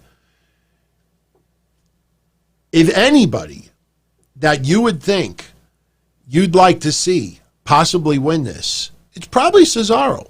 Nothing against Daniel Bryan. Daniel Bryan has had a hell of a lot of history. You know, go enjoy Parenthood for a couple extra weeks. You know, he elevates other people. But I don't think I want to see Daniel Bryan get the title again. I don't know if I want to see Elias win that belt right now. Jeff Hardy or Sheamus, I'm not interested in seeing either one of them champion right now. I would have been more intrigued if they would have had Cesaro take on Corbin, or Cesaro take on Elias, or Cesaro take on someone, and then go to the next round and let it be Cesaro versus Nakamura. Oh my God, they're friends. How could they face each other? They could have made that the opening round. Cesaro versus Nakamura? Come on. I think a lot of people would have enjoyed that. So, you know, although I think this tournament is pretty solid, if you really look at it, I'm left with, how do you not put Cesaro in this thing? So that is the tournament for, you know, the Intercontinental Championship. And as I said already, it makes absolutely zero sense for Sami Zayn, even if they came out with a vaccine tomorrow, and Sami Zayn was the first person to get it, it makes no sense for Sami Zayn to be put back on television in the middle of this tournament. They just took the belt away from him. You know, it makes no sense. So when you realize that this tournament is going to go on for probably 3 or 4 weeks, that means Sami Zayn is not going to be seen on TV for at least 2 months, over 2 months. So it's going to be very interesting to see what happens to Sami Zayn down the line. But getting back to SmackDown, you know, we had the first 2 matches tonight. You know, again, Elias beating Corbin was fine for me. You know, Elias getting flipped out that Corbin breaks a $7 guitar, I just thought was a little bit ridiculous. I could see if it was that beautiful guitar that the guy used to always come around ringside with. But in the end, Elias advances. It would have been cool if Drew McIntyre would have showed up and caused Corbin to win, since they're going to have their match on Raw, but they chose not to do that. Match did not need to go 15 minutes, but you could see WWE, some matches, they add an extra 5 to 7 minutes because of the pandemic. When you realize that by the end of hour 1, we had 2 matches, Corbin Elias and Dana Brooke pinning Naomi in 1.5 minutes. I don't know what they're going to do with Dana Brooke. I don't know if this is going to lead to possibly Naomi turning heel. But I'm sorry, man. You know, if they are hell-bent on giving Dana Brooke a title shot, it's probably better to do it during the pandemic. Because I honestly, truthfully believe this, and I don't mean to sound like an asshole. I honestly, truthfully believe that Dana Brooke could lift her hands in the air all she wants. She could flex. She could show her tits. She could do anything she wants. That crowd reaction would be so dead. When her music hits, I don't know if anybody remembers this, but I used to collect theme music. And for a little while, I had a radio station online called Tombstone Radio. Played wrestling theme music 24 hours a day, 7 days a week, 365 days a year. If you want to see something really cool, go on Wayback Machine, type in my website, wrestling-news.com, and go back to like 2002, around that time. and just look at my Tombstone Radio, you could actually click it, and the player actually pops up. The list of songs still pop up. The rotation, you'll find it so cool if you never saw it. But one thing back then, there were some songs that were extremely rare to find. In fact, I think the one that people are still trying to find is the song with Tajiri and Mikey Whipwreck, Sinister Minister's song. You know, at the beginning when he laughs, everybody was trying to find that song. And that song, I always remember when people used to post on Napster and other places, oh, I got the song, it's 90 seconds long, and you'd play it. And what it was live at the crowd, but somebody would try to cut out the crowd noise, and it'd get all distorted and sound like shit. So we would get songs before they would get released. Evolution is another one. I still have the early versions of Evolution when it was just a guitar solo and nothing else. And you would get these songs and you would want like the best version, but it was never released. So people would get the versions live from the crowd, but they tried to cut out crowd noise. Sometimes you would get a theme song. The wrestler was so not over with the fans, there'd be no reaction when he would come out, he or she would come out. So somebody would record it and play it, and you'd be like, oh my God, this is almost CD quality. But meanwhile, it was recorded live when the wrestler comes out. That's what Dana Brooke's theme would be right now. If that song was never released, and you're like, God, I gotta have that song, there would be so many opportunities that she would come out, and with the exception of the announcer announcing her, she would come to the ring, and it'd be so little crowd reaction that you would think that it was straight from a CD. That's what would happen. She'd get no reaction right now. I'm sorry. Nothing personal against her, but it feels forced. It's felt forced for a couple of years, and I don't know where this leads right now. I'm curious more to see what they do with Naomi than what they do with Dana Brooke. Next, we had the segment of Charlotte, Sasha, and Bayley, as we talked about before. Charlotte being the catalyst to stir the pot between Sasha and Bayley, right way to go. I don't know what they're going to do with Charlotte, if they're going to keep her as a tweener or what. But this is starting to plant the seed in Sasha Banks' head that she's not anybody's lackey, and she is going to go at it with Bayley. It's just a matter of time. Cassette, I agree with you. You know, everybody gets a trophy. I mean, you feel like everybody gets an opportunity sooner or later. And unfortunately, there are some people out there that should never get the opportunity. In baseball, and I don't like using sports analogies, but in baseball, there are some players that are minor league. Their whole career is minor league. They never get called up once because they never show that they actually could hold their own in the major leagues. And Dana Brooke, although she seems very nice and she's attractive, she's got, a great physique, there is nothing about her that exudes, championship material. Tamina, I thought they did a wonderful job, and Tamina is definitely responsible for a lot of it, for the hard work she did online to try to give a little bit of personality to herself. Dana Brooke, and I'm sorry for saying this, it seems like, I don't know if you get this vibe too, but it seems like when she executes a move in the ring and it executes well, it's almost as if she's looking at herself in the third person and be like, oh shit, I nailed it. And sometimes when she talks, and just look at the segment that she did with Carmella right around Money in the Bank, and she's talking, and I'm deliberately pausing right now, and she's making a sentence. And after she's done with it, you almost feel like she's saying to herself, holy shit, I completed the sentence. Oh my God. That's what it feels like with her. It's what it feels like with her. Like the simplest little things. Oh my God, look everybody. I successfully took a sip of my water. That's the aura that I get of Dana Brooke. She never turned me down on a date. Yes, I prefer brunettes over blondes. It's nothing personal, but there is nothing about her that warrants any match with Bayley. Just my opinion. But if you're going to do it now, so at least you don't hurt her feelings that after all of this shit, the crowd still doesn't react to her. That's how I look at it.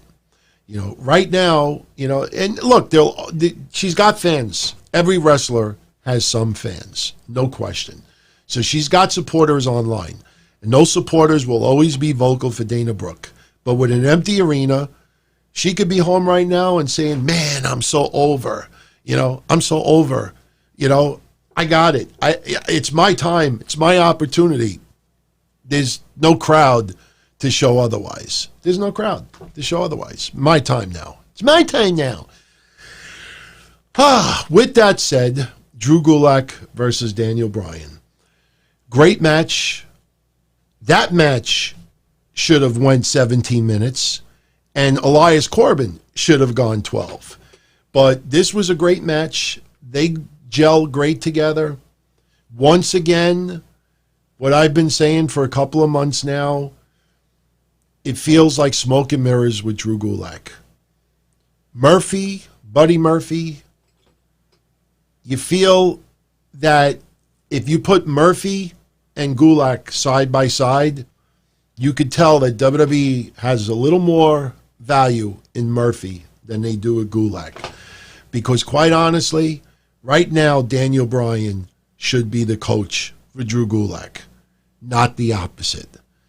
Drew Gulak is the one that should have gotten some opportunities the last couple of months. Didn't they have that match that if Drew Gulak won, Daniel Bryan gets a shot at WrestleMania?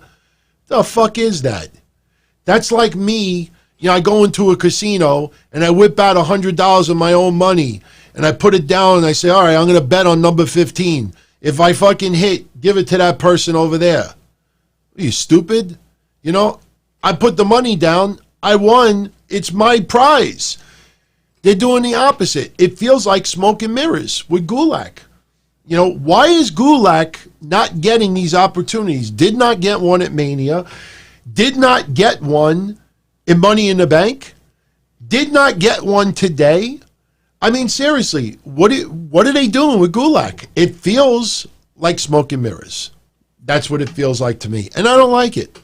Cesaro, Gulak, those are two guys that they could have tested the waters with. Cesaro is already proven, but Gulak, they could have tested the waters and see if he gets a little bit of buzz online, gets a little bit of people behind him. You think Daniel Bryan being the coach of Gulak, I want to mentor you, I want you to bring you up, where let you feel the opportunity I have before. Instead, they got Daniel Bryan in the ring today cutting a promo about, no, that should have been Gulak cutting that and Daniel Bryan saying, I want you to feel what I have felt. I want you to experience what I experienced. I teach you. This is ass backwards, in my opinion. Ass backwards. So it is what it is. Daniel Bryan advances. This is the Fox result. This is why New Day are the champs right now. This is why Strowman, Strowman did the fucking worm today. Whatever they call it now. I mean, this is what it is. You're watching, and they say, you're watching Fox. Blah, blah, blah, blah. Are you ready? You're not watching WWE on Fox. You're watching Fox on WWE. Because a lot of what's happening on WWE is influenced by Fox and the ratings and the interest. It's not it feels like the opposite. WWE should be such a great product that Fox should be privileged that WWE is on our network. It fucking feels like the opposite. Oh, Fox, thank you for the TV deal. Thank you for airing our stuff. Thank you for giving us all this publicity. Thank you for A-Rod coming and hanging out with us. Thank you for having the robot in the war room. Thank you. This is Fox on WWE. Yeah, Fox presents WWE. Well, no, Fox presents WWE. No shit. That's what it is. But This is not WWE on Fox. You see the Twitter? WWE on Fox? No. This is Fox on WWE. So, just my opinion.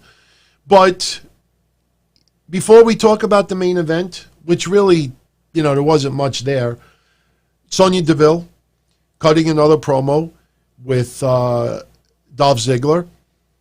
Now it's a little bit off because Dolph Ziggler was showing so much concern for Mandy Rose that you would kind of feel that this would be a little bit awkward, being caught in a situation. But obviously, they want to continue the love storyline with Mandy Rose and Otis. But Sonia Deville is nailing it right now. The problem is when you go back to live crowds, you don't get that kind of opportunity on the mic. You don't get silence where every little part of your voice, it penetrates through the television. Cutting a promo in front of a live crowd is a lot different than cutting it in front of an empty arena. But Sonia Deville, what she does great that you don't ever see in wrestling. And I don't, Maximum, Robert Roode is in Canada.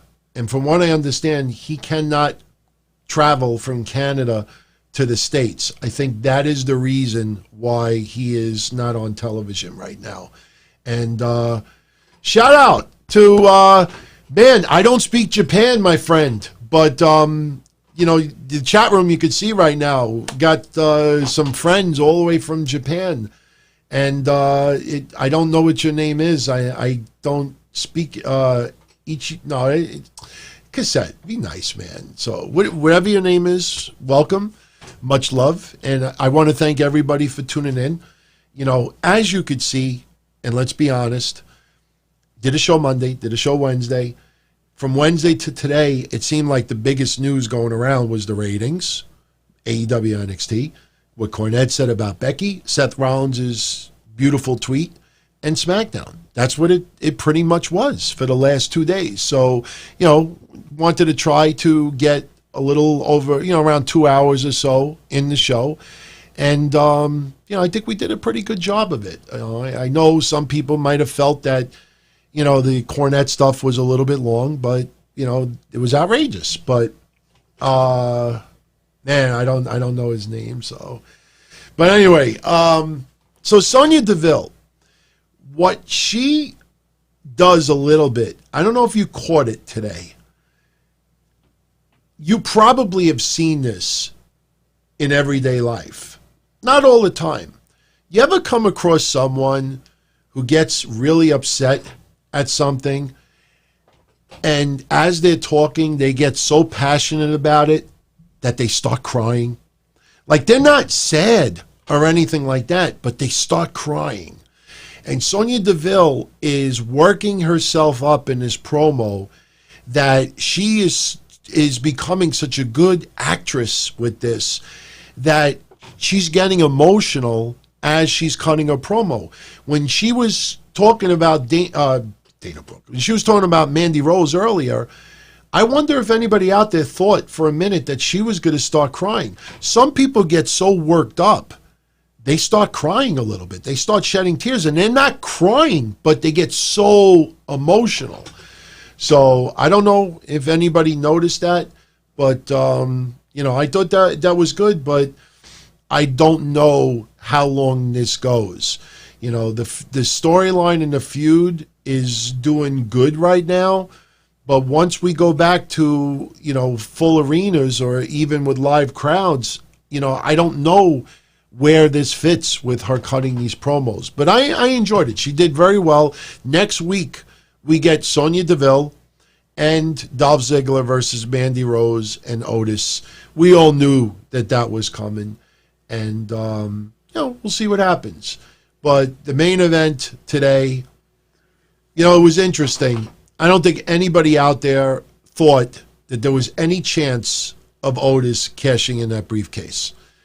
I don't think there was any chance of even a tease of it. Even if they tried to There was no, sometimes when someone wins the briefcase, you get in situations where you think there actually may be a cash-in, and the crowd gets really excited.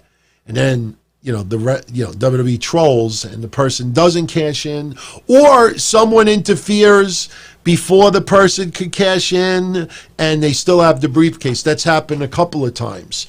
But there was no feeling tonight that there was going to be any cash-in or even a chance of it. So when SmackDown ended, I'm left asking myself, Braun Strowman teaming up with Otis, who is that supposed to help? Because even though they get the victory, you look at the match after and like, okay, they tried to give sympathy to Otis by having Miz and Morrison make fun of him. Show a couple of pictures, talk about his weight, how could somebody win that, predictable stuff. But at the end of the night, teaming up with Braun Strowman, did that help Otis at all? Or did this feel more like, okay, Braun Strowman, it feels like this is completely fallen fucking flat. People are like, where the hell is Bray Wyatt? That's the guy we want to see. So maybe we can get a little bit of love Braun Strowman's way by having Otis rub off on Strowman and not the opposite. It almost felt like this main event tonight was not about Otis. It was about trying to get a little more popularity to Braun Strowman. I don't know if you felt that way, but it sure felt that way to me. And I don't think it worked, in my opinion. Not only that, if you think about it too, this goes back to what I said earlier about Sami Zayn. This all falls into place now. Now you understand a little bit more why I know some people out there are upset that WWE took the belt off of Sami Zayn.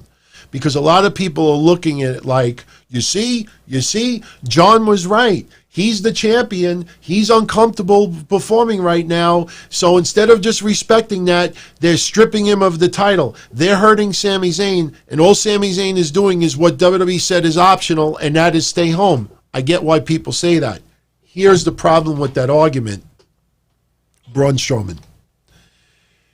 Braun Strowman, as the heavyweight champion on Fox, on SmackDown right now, is not working out well at all.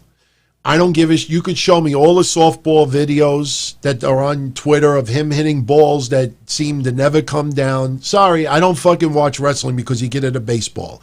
I don't watch wrestling because he could go hunting.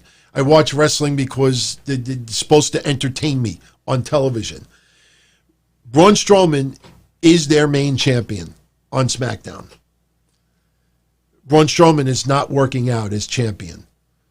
So we need that other title to be more prevalent. And the other championship is home right now. We have to do something about it. If Braun Strowman was not champion right now and Roman Reigns was, or Bray Wyatt was, something tells me Sami Zayn would still be the champion. Because, hell, they went long periods.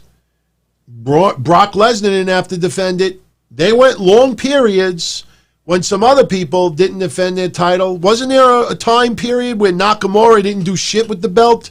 So you look at it, you can't have Braun Strowman as champion. I know some people will disagree with me because we don't know the answer. It's just opinion. But you look at Braun Strowman as the main champion on SmackDown, and you see how flat it's fallen. And he didn't do himself any favors with his dumb shit that he said online. So the other belt is home. You got to do something. They need a one singles champion on. Why do you think Charlotte kind of was on there today? Was this to set up NXT at all? No. Charlotte was there to put a person on TV that is a champion, a singles champion, and they could also hit two birds with one stone. Show Charlotte, she's in the arena, she's in the building, they're in Florida, So we use her. We get a body with a champion on television. Bayley's a champion as well, but Bayley is on TV week in and week out and week in and week out and week in and week out. And sorry, I see a lot of people online for the last 3-4 weeks saying, yeah, Bayley's run kind of sucks and this and that. When are they going to do the... So Bayley cannot run it all by herself. Thank you, Guardian, for the kind words. So that's the reason why, in my opinion. I honestly believe if someone else was champion on SmackDown right now that had any type of momentum with fans live or online, popularity, Roman Reigns, Bray Wyatt, for 2 examples I think of right away, I personally think that, there's a good chance Sami Zayn would have been champion still. All right, let's talk a couple of super chats, and then we'll talk a little bit about AEW and some other things going on. But I want to give a shout out to Anthony Diaz. CM Punk, yes. CM Punk was on backstage. They had Otis on. And CM Punk, was pretty funny, telling Otis to dump Mandy Rose. It's funny with CM Punk because CM Punk, you remember, that when he was on backstage, he was going to talk real and all this stuff, but he goes along with the storylines. And CM Punk, it's interesting with him. Like sometimes I find him extremely entertaining. I like his appearances on backstage. And then there's some other times I'm just like, why are you here? It almost feels like they have commitment where they paid him money to appear 12 times in a year. And they're just filling those dates. That's what it feels like to me. But the rating was apparently the second highest rating since November, so good for them. I'll tell you a little bit other news that went on. And, it was a little disappointing. I think a lot of people already knew this, but Christian, and it pisses me off, man. It pisses me off. Not just how his career ended, but, man, look online tonight. You'll see what I'm talking about. I get pissed off when I see wrestling news websites when talking about Christian and what he talked about with his career this last couple of days. They reference him as WWE personality. That's what they use on the title. These goofs, I can't tell you the level of disdain that I have for some of these goofs that have these wrestling news websites. They don't even understand how disrespectful that is. Guy is in one half of probably top 10 greatest tag teams that we have enjoyed for this generation. Not putting him in a level of Road Warriors or anything like that, but Christian has had a Hall of Fame career. Where the fuck you think I got this banner in the background? Simply because it looks nice? That guy should have been in the WWE Hall of Fame already. And they reference him as WWE personality. No. That fucking announcer guy, the interviewer guy that wears those ugly, goofy shorts and shows his scrawny legs that I think... Who's that guy that... wait, where's that guy been? The guy that was the 24/7 champion for a little while. What's his name? I'm drawing a blank. He was with... oh, my God. I'm drawing a blank. The guy with the very thin calves that look like they belong on Marco Stunt. Come on. He was that football player with... Mojo Rawley? Oh, man, somebody... Come on. He's not a bad guy. Seriously, nobody remembers his name. Not Riddick Moss. Thank you, Mortalica. Riddick Moss. Seriously, look at where's that guy been? Pat McAfee. Seriously, that if you call him a WWE personality, which I even think is way too complimentary, don't fucking say WWE personality, Christian. That's just totally disrespectful in my opinion. But Christian was on. By the way, if you see me rubbing my nose, it's because I feel a little bit chungada tonight, and I have my fan going because it was like 75 degrees here today, and it is kind of hot in here, and I'm in full outfit tonight because came home, SmackDown, did paperwork, came in here, prepared show. Didn't even get to play my intro normally because we had to get right into it. But Christian said he's done. And I know some of you are going to be like, no shit, Sherlock. No, like a lot of people are still saying like, oh, he's going to be in the corner of Edge. He's going to come back for one match with Edge. He could do something. And Christian's like, no, that ship has sailed. He's done. And it sucks that Christian's career ended the way it did. Because a lot of us thought several years ago that he could have possibly returned, even for one final match.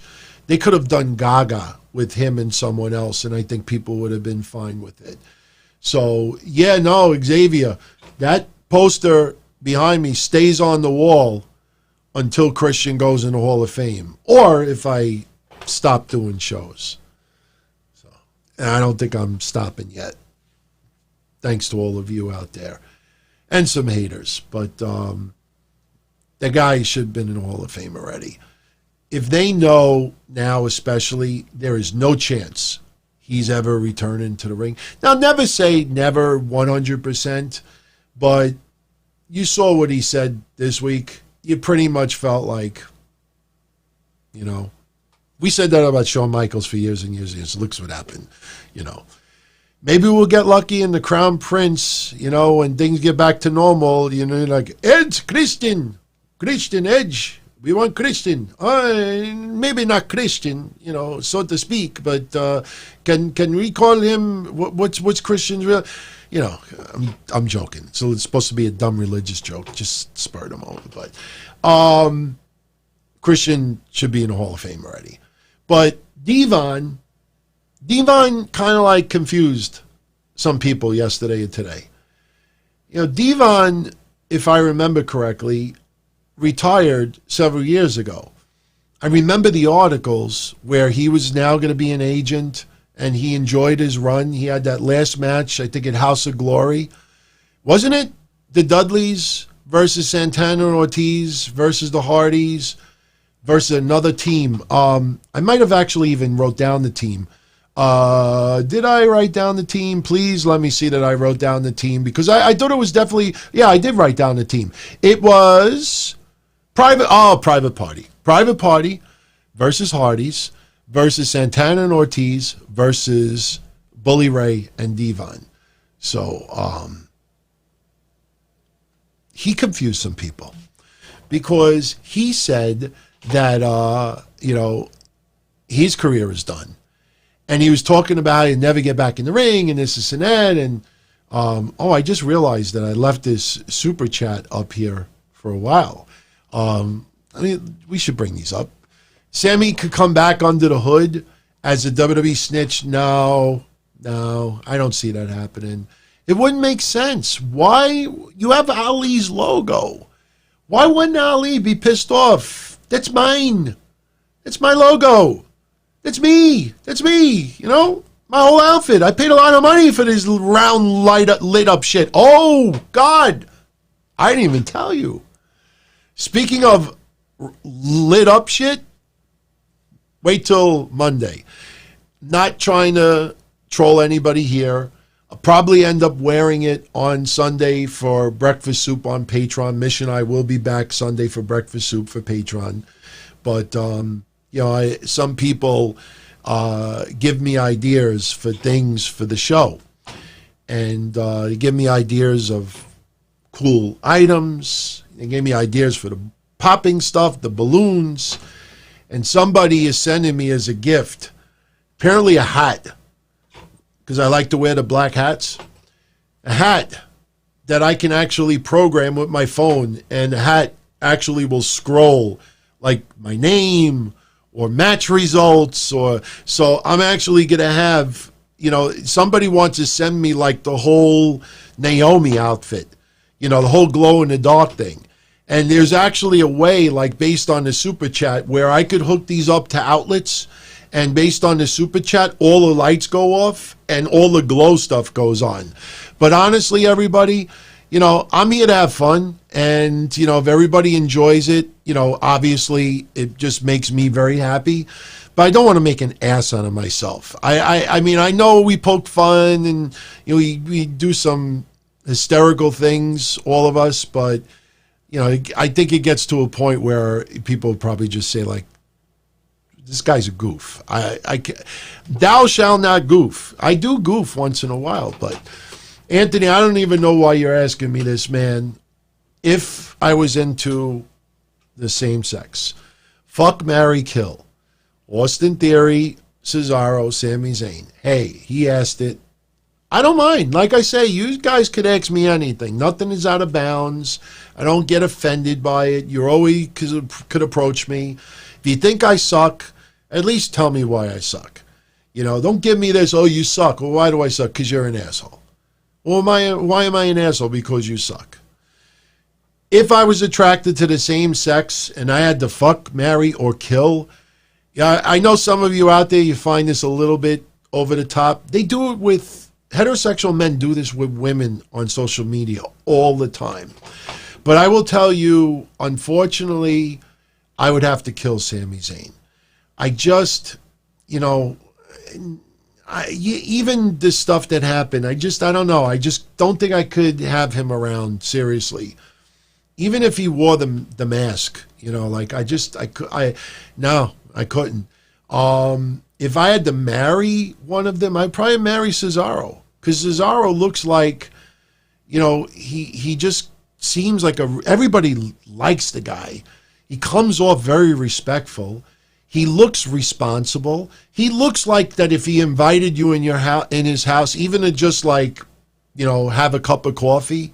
It's cold outside. Come in and have a cup of coffee. Nothing more, nothing less. You feel like you'd go inside his house and it would be clean as a whistle. You'd have to have so I think Cesaro, Austin Theory's still young, man. Austin Theory would be one of those guys that somebody would pick up in a club. So I can't believe I'm answering that, but hey, I answer it. The Mount Rushmore of goofs for wrestling journalists. Top 3 Beastie Boys songs, if I have any. Which job would I rather have? Train conductor, traffic agent, electrician, or 9/11 dispatcher? Well, we'll run through these fast for Dalvin Brown. Mount Rushmore for goofs for wrestling journalists.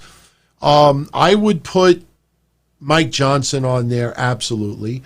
Brad Shepard would be on there for sure. I can't remember the other 2 guys, but one of them writes for Ringside News. You know what? Ringside News sucks so bad. Ringside News, they can have one spot all for themselves. Seriously. There's a super chat of the night. I don't mind. But, I would say Ringside News would be up there. I would go with Brad Shepard, Mike Johnson. And you know what? I'll take the cheap way out, like Cody did and Arn Anderson did and others. When they were asked Mount Rushmore of people, they're like, oh, we'll save the 4th spot for somebody in the future. So that's what I'll do about the 4th spot. As far as Beastie Boy songs, you give me any of the old school rap stuff, Brass Monkey and shit like that. I was fed up with Fight for Your Right because I went to parties at that time and I heard that fucking song every party. You'd hear that, you hear Lottie Dottie, the show, Dougie Fresh. So any old school Beastie Boys, I would definitely, I honestly don't think there's a Beastie Boys song I don't like. When they started getting a little bit more hardcore, I kind of fell out of love with them. I haven't seen that documentary yet, by the way, on Apple TV. I think I'm going to watch it over the weekend. And by the way, don't forget, this Sunday, Undertaker Part 2 of the 5-part series is going to be on. And this one, they're going to focus on the hip surgery and a few other things. Very interested to see the love that he shows for Roman Reigns. Apparently, there's a lot of it. And I say that complimentary. And did you see Ric Flair did an interview over the weekend and somebody asked him, like, if you could have one more match, who would it be? And he chose Roman Reigns. I don't know. I mean, God bless that guy. he's got a lot of appreciation from his peers. I don't know. And as far as which job, train conductor, traffic agent, electrician, or 911 dispatcher, I probably would not want to be a 911 dispatcher. I could just imagine Brad Shepard calling up, somebody's breaking into my house. I probably would say, could you stream it live? Seriously, could you put it on Twitter? I'm online right now. Could you show me, please? I don't believe you. Can I write breaking news? You're about to get killed in a home invasion? Fuck that guy. Electrician, I'd be afraid of getting electrocuted. I don't like climbing telephone poles. Traffic agent, I don't know. I could just see nice piece of ass walking by and I'd be like, and then I cause a car accident. So I go train conductor. I go with a train conductor. So yeah, I kind of read into these questions a little bit too much, but why not? You all enjoy it. Any chance of me talking to Vince Russo or Disco Inferno? Sure, why not? I absolutely would love to do something with Vince Russo, even if it's just a one-shot deal. I subscribe to his Patreon. I subscribe to the brand. I've been a subscriber to the brand for years. Still am. I'm one of those rare guys, like I say repeatedly, I'm one of those rare guys that likes Meltzer and Vince Russo and Ryan Satin, which surprises people. Brad Shepard has a wife and his kid. Okay. Well, you know what? Maybe they run out of the house. I don't know if the kid's old enough to run, but they could do a home invasion, leave the door open, let them run out of the house.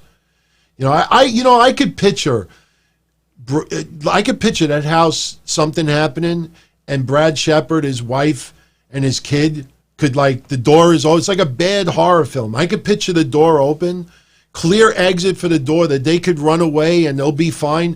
And I could picture him saying, no, I got to tweet everybody first. I could just picture that guy going back so he could post it on social media, FaceTime it or something, and then he gets hacked. They got to do that in a horror film one day. Seriously. I want somebody to fucking, Jason breaks into the house and the guy, oh man, I got to live stream this, and then he gets fucking hacked on Twitter Live. I think I'd get a kick out of that. So, AEW. All right. The pay-per-view is, what? Next Saturday? Saturday after? Yeah, next Saturday. They're charging $50 for this. I have to see it. I got to cover it. I don't know if it's worth $50. I understand all the major names are on it. Mike Tyson's going to be on it as well. But $50, $60 to me is a little bit steep right now. I personally think that if they would have offered this for $35, I think they would get a hell of a lot more people to tune in. Because you got to understand something. And look, I'm a big supporter of AEW. I do criticize them where necessary. But let's be honest. I understand the Stampede Stadium sounds like fun. But last week, we had such an entertaining street fight. They advertised Santana and Ortiz versus Omega and Matt Hardy for this week. We did not expect the match to be kind of, blah as much as it was. Vanguard won, rest in peace. But my point is, even with the momentum from the week before, the rating went down. So you think of approximately, I don't know, maybe 5-7%, maybe 10% of your viewers buy pay-per-views, and 10% is probably on the high end, and you're talking about regular storylines being built up all across the United States. You're talking about live crowds. You're talking about no restrictions. You're talking about a whole different animal. And even with that, remember, the last pay-per-view, they ever released what the buy rate was? If that buy rate, and my prediction was somewhere between 75 and 100,000, and I lean towards 75,000. If that buy rate was good, that would be pinned on so many Twitter pages, even right now. I don't recall them ever posting this. So the fact that they never showed the buy rate last time, and you think 10% is the high end under normal circumstances, what do you think the percentage of fans buying at this time will be? 5%? 6%? So you're averaging 700,000 viewers. We'll be generous. We'll see 700,000. That's only about a 40,000 pay-per-view buy rate. And they're losing money right now because of what's going on. That's why you see every fucking person have a shirt, which I don't blame. I saw people getting triggered because Aubrey Edwards has a shirt. So fucking what? So what? I have shirts. Every podcast has shirts out there. Referees got a shirt. Big deal. Maybe some women actually like Aubrey Edwards and would wear her shirt. I have no problem with that. But now they're selling sneakers. The Matt Hardy sneakers look pretty cool. The Darby Allin sneakers look pretty cool as well. They got posters. They got so many different things. They're trying to get money anywhere they can. But you go back to the buy rate. I can't see how this pay-per-view does more than 50, 60,000 pay-per-view buys, even if Tyson is on there or not. Everybody knows Tyson is not having a match because Tyson is training to possibly, do some more boxing, offering him big-time money for this. So you look at the card, Moxley versus Brody Lee for the AEW title. I don't think Moxley loses the belt this soon. If anything, Moxley is one of the few that diehard AEW fans still really, they don't criticize him. He is very beloved right now. He just did an interview and he praised WrestleMania for both nights. The guy actually comes off as a regular, down-to-earth, likable guy. That you, out of the entire AEW roster, if I said to you right now you could have a beer with anybody on the roster, something tells me Jericho and Moxley would be 1, 2. Cody, if you want to, maybe 1, 2, 3, somewhere around there. So Moxley, and I'm not doing predictions now, but I'm just saying why I don't think this is worth $50. Moxley versus Brody Lee smells like fuckery. Smells like Brody Lee when he's about to lose. The creepers, if they even call them that anymore, they'll probably cause a DQ or something like that, and that's how it ends. Cody versus Lance Archer for the finals for the TNT tournament. So far my predictions for the whole tournament have been 100%. Lance Archer, I just can't, Tyson's going to hand the belt to the winner. Tyson giving it to Cody, I don't know if that sounds so, special. Nyla Rose versus Hikaru Shida. Sheeta's great. Nyla Rose is still learning. The Inner Circle, versus the Elite and Matt Hardy in the Stadium Stampede, that's probably the match I'm looking forward to the most. The Casino Ladder match, it feels like everybody who wrestles on AEW every week that doesn't have a match is going to be in there, even though there's only 9 people. So far, I think everybody out there could have predicted every person who's in it so far. Cabana, Cassidy, Ray Phoenix, Darby Allin, and there was somebody else today announced. MJF versus Jungle Boy. I think they're going to announce Luchasaurus versus Wardlow. And then you have the pre-show match, Private Party versus Best Friends, to become #1 contenders for the AEW tag titles. Honestly, does anybody in their right mind think that Private Party or Best Friends should be #1 contenders right now? So I don't know if it's worth $50, in my opinion. I go with what I have said before. I opened my business in 1999, and I was trying to get as many people to switch over to me as possible. And there was a broker that was in my neighborhood. He was a cocksucker. He was an asshole. I wanted to take his business. So what I told people out there is, if you switch your policy to my office, I don't charge a broker's fee. He was charging, I think, $50 broker's fees at the time.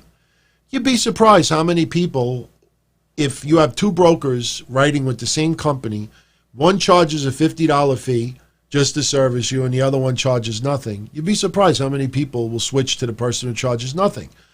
So I used to advertise a big sign in my window that said no broker's fees. Transfer your policy. I even early on tried to do a gimmick thing where I was giving away scratch-off tickets. And I almost got fined $10,000 from New York State because of it. Because there's a law, and I'm not trying to be boring, but I'll explain this. If anybody out there, if you're a little older, or if you ever remember your parents getting car insurance, how many of you out there like went to a broker, or your parents went to a broker, and they get a calendar, they get a magnet, they get a pen? Oh my God, look at a cute pen that my broker gave. You would get these things, these gifts, and you'd be like, the fuck am I going to do with this little paper calendar? You know, you get a calendar with cars on it or something, or trees. You'd be like, I would have rather you given me nothing. What am I going to do with this crap? The reason why is because in New York there's a law that at that time you could only give someone something up to $5 in value in exchange for getting their policy. Like I couldn't turn around and say to someone, hey, switch over to me. Hey, I'll give you some tickets to go see the Knicks or the Mets or the Yankees. You can't do that. You get fined for that. So you're only allowed to give away something worth up to $5. That's why you would get a goofy, dumb calendar or a pen or a magnet. And you'd be like, this cheap motherfucker, I just set up all my insurance on me. He gives me a magnet. What am I going to do with this? And you chuck it across the room, hit somebody in the head with it. So when I opened up and I said that, oh, you can only give something worth $5, I got creative. I went to the candy store and I said, give me 100 $5 scratch-off tickets. So I used to advertise in my local newspaper, call me up for a quote. Even if you don't write with me, I give you a $5 scratch-off ticket just for the privilege of giving you a quote. And I started giving out these scratch-off tickets, and I got a couple of customers that way. And then New York State calls me up, and they want to see me in person. I go down there, and they said, you know, what are you doing with these scratch-off tickets? And I thought it was a wonderful idea. And I'm sitting in the room, and I'm like, well, you know, you're only allowed to give up to $5 in value. And, you know, I didn't want to give people just a pen or a calendar. So I figured, hey, a scratch-off ticket, you never know. It's a free ticket, $5. And they said to me, you can't do that. And I said, why can't I do that? And they said, because the ticket could be worth up to $1 million. I said, what does that mean? And they said that somebody, if they scratch it off and win $50, that ticket is no longer worth $5. It's worth $50. So I realized, okay, I can't do that anymore. So I put a sign in the window instead, no broker's fees. Transfer your policy over to me. Whatever your broker charge you, you don't have to charge. Now, you may say to me right now, you know, DT, you're an idiot, because if you're not charging broker's fees, how are you going to make money? Well, the insurance company still pays me the commission for doing a policy. So I may not get the broker's fee from the customer, but I get paid from the insurance company. Just by doing that, I had all these people switching over to me. Now, I use the same logic with AEW. You charge $50, prime money, where you're doing empty arenas. And don't get me wrong, this pay-per-view will probably be a lot of fun. Just like I thought Money in the Bank. I really thought the ladder matches were going to be very good. And they were, I think, beyond what anybody expected. But AEW, you're charging prime money, where the last buy rate under normal circumstances was so low, nobody would tell anybody. I don't recall Meltzer or anybody else telling us what the buy rate was. You know, if it was great, you want to brag it in front. I mean, they would tell it all the time. So if the buy rate was not good at that time, and now you're under these circumstances and you're still charging $50, I fear that buy rate is going to be piss poor pathetic. But if you use the logic, all right, you know what? Instead of charging $50, we'll charge $29.99, $34.95 at the most. Now, some business people or Shad, and I don't mean Gaspard, would say, are you crazy? We need to make as much money as possible. We need to charge $50. You turn around and you say, well, what would you rather have? 30,000 people pay $50 or 75,000 people pay $29.99? When you start adding it up, sometimes you drop the price a little bit, you get more people to come in. That's what my father used to do at his grocery store. Sometimes he would put something on sale extremely cheap. You know, he learned his lesson. He realized some things you put on sale and some things you don't. One time he put chicken cutlets on sale for like $1.99 a pound. And you had to see. The line was like all on the side of the building. People were buying like 6-7 pounds of chicken cutlets, and, you know, we always cut them fresh. And cutting chicken cutlets takes some time. So he learned his lesson, and he's like, all right, you know, I'll put milk on sale instead. Because milk, you just pull it, you pay for it, and you leave. But he would always take 1 or 2 items, put the price really, really low to get you in the store. And then hopefully you didn't come in just for those 2 things. And you see how other stores do it. They'll say, oh, you can buy a dozen eggs for 50 cents. $10 minimum purchase. So you had to spend $10 in order to get the free thing. So I honestly think if AEW would have dropped that pay-per-view price a little bit, they make more money. As crazy as that sounds, I think they would make them more money. Just like the T-shirts. You see some of these people out there trying to sell their T-shirts for $39. Who the hell's going to pay $39 for a T-shirt? But hey, if it's $19.99 or $24.99, you know, what would you rather get? 50 people to spend 25 or 5 to spend 40? You know? So I think in the end, they can make a lot of money that way. I'm sorry, you know, I see the chat room. Everybody loves convo like this. You know, the funny thing about it is, you know, I know sometimes I brag just to trigger haters, but what I'm saying is not, you know, ridiculously stupid. I think a lot of you out there would have thought the very same thing. I don't know why in this day and age it's so difficult to figure out. Even with the pandemic stuff, or what I tweeted early this week, and we talked about it on Wednesday. You know, you all see what's going on. Now the paranoia is, oh, how are you going to open the schools? What happens if kids bring home the virus to their parents? You notice how nobody ever brings up, well, what are you going to do about the parents that refuse to give their kids the vaccine because they're afraid it's going to give them autism? You're going to bring your kid back to school, and a third of that class could be kids that never got the vaccine done because their parents don't believe in that. How do you handle that? You think of things like this, nobody brings it up. That's why, honestly, when the other day I said, you got to stay away from this crap, and it's not just goofy podcasters or stuff on social media.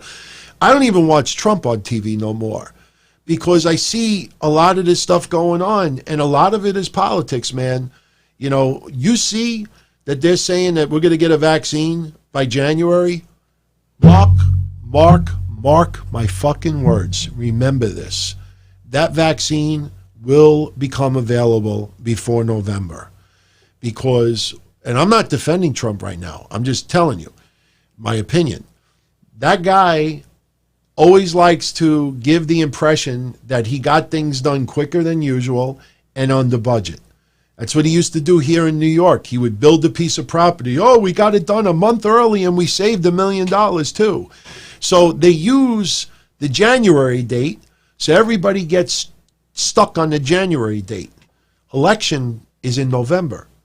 You don't think this guy, Project, you know, Rapid Fire, whatever that crap is right now, the whole idea is that when they announce that that vaccine's going to be ready in October, then you're going to see Trump saying, oh my God, see, I pushed and I pushed and I pushed and we didn't have to wait till January. Now you could get in October. And why? So everybody could be like, you know, I like Biden more. This guy, you know, I can't stand him, but you know what? He got this and he got this, he got this. It's all about politics. Like I said, I opened this show talking about New York State. I am so pissed off that I did not post the picture here. But when you see what part of New York they opened up today, and then you realize it's the middle. There are towns on the left, towns on the right, might have done that reverse, that also have no COVID deaths at all. But the reason why they didn't open those two areas is because if you're like me that lives in Queens, and this area is open, shit, if I want to go to a restaurant, I have to drive 5 hours to get there. But wait a minute. There's a couple of towns only an hour and a half from my house that have no COVID deaths. So they don't want someone to possibly drive just here and stop and go for dinner or go somewhere. So it's either all the way here or nothing at all. It's all politics, man. And it sucks. It sucks. So look, if I can be of some knowledge for a few things and it rubs off, absolutely, man. That's what I'm here for. And I'll always be here for everybody out there. So, okay. Wanted to show this to you. Eric Rowan, I think some of you out there may have been a little bit curious what he is going to call himself or what he is going to do as far as merchandise. He opened up a t-shirt store on Pro Wrestling Tees, and this is what his shirts look like. He is calling himself Eric Redbeard. Now, look, I'm Italian, and I live in an area where there's a lot of former gangsters used to be alive, some gangsters still, and people have some wild nicknames. Frankie Knuckles. Frankie Knuckles was a famous DJ. We had Frank Fuge. We had Joey. I can't say some of these names, but you'd have some funny names like Tommy Salami. But usually the nicknames had to do with something that they did.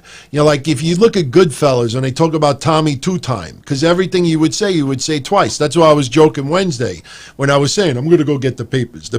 What am I going to do with Coates? So, they would call him Tommy Two-Time. Eric Redbeard sounds like a goofy name that you would give someone who's like affiliated with some mob, but who is a lackey. Eric Redbeard. I don't know why you would come up with something like that. I mean, the design in the middle looks pretty cool with the skull. And on the left, recycled, and it's Spider, Brother, Firefly, Genius. I guess that's his gimmicks. And on the right, Redbeard Lives. I don't know, man. I looked at that and I was like, you got released a month ago. I'm sure over the last couple of years, he might have feared being released at some point. The minute they proposed a fucking spider, whatever that shit was, something tells me that he kind of subconsciously prepared himself for years. After all of this time, you come up with Eric Redbeard? Could you picture even an indie event? Coming down to the aisle, weighing 336 pounds, Eric Redbeard. That's something like I would have named my ex-girlfriend because of a hairy snatch. I would have called her Bertha Bush,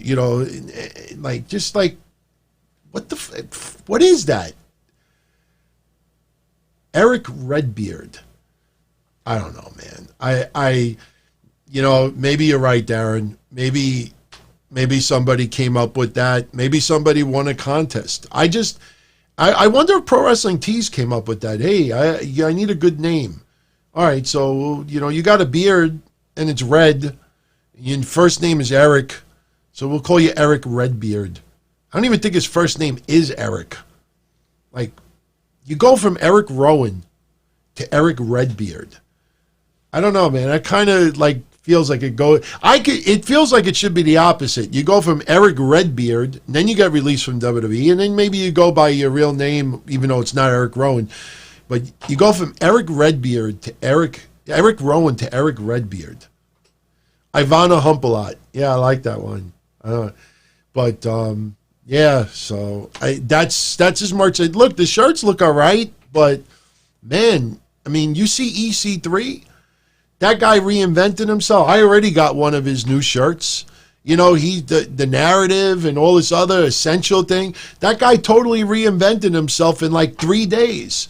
This guy sat at home, probably looked at the fucking mask that we showed the other day. Remember that artist that made his mask for like WrestleMania 32?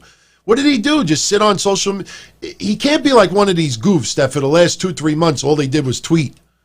I mean, you would think in the middle of a pandemic and being out of work, you'd think that some people out there would have possibly learned a new trade or maybe worked part-time doing something, maybe, did something. And you know that some people, all they have been doing for 3 months is tweet, eat, sleep. It's like a bad Brock Lesnar shirt. Eat, sleep, tweet, repeat.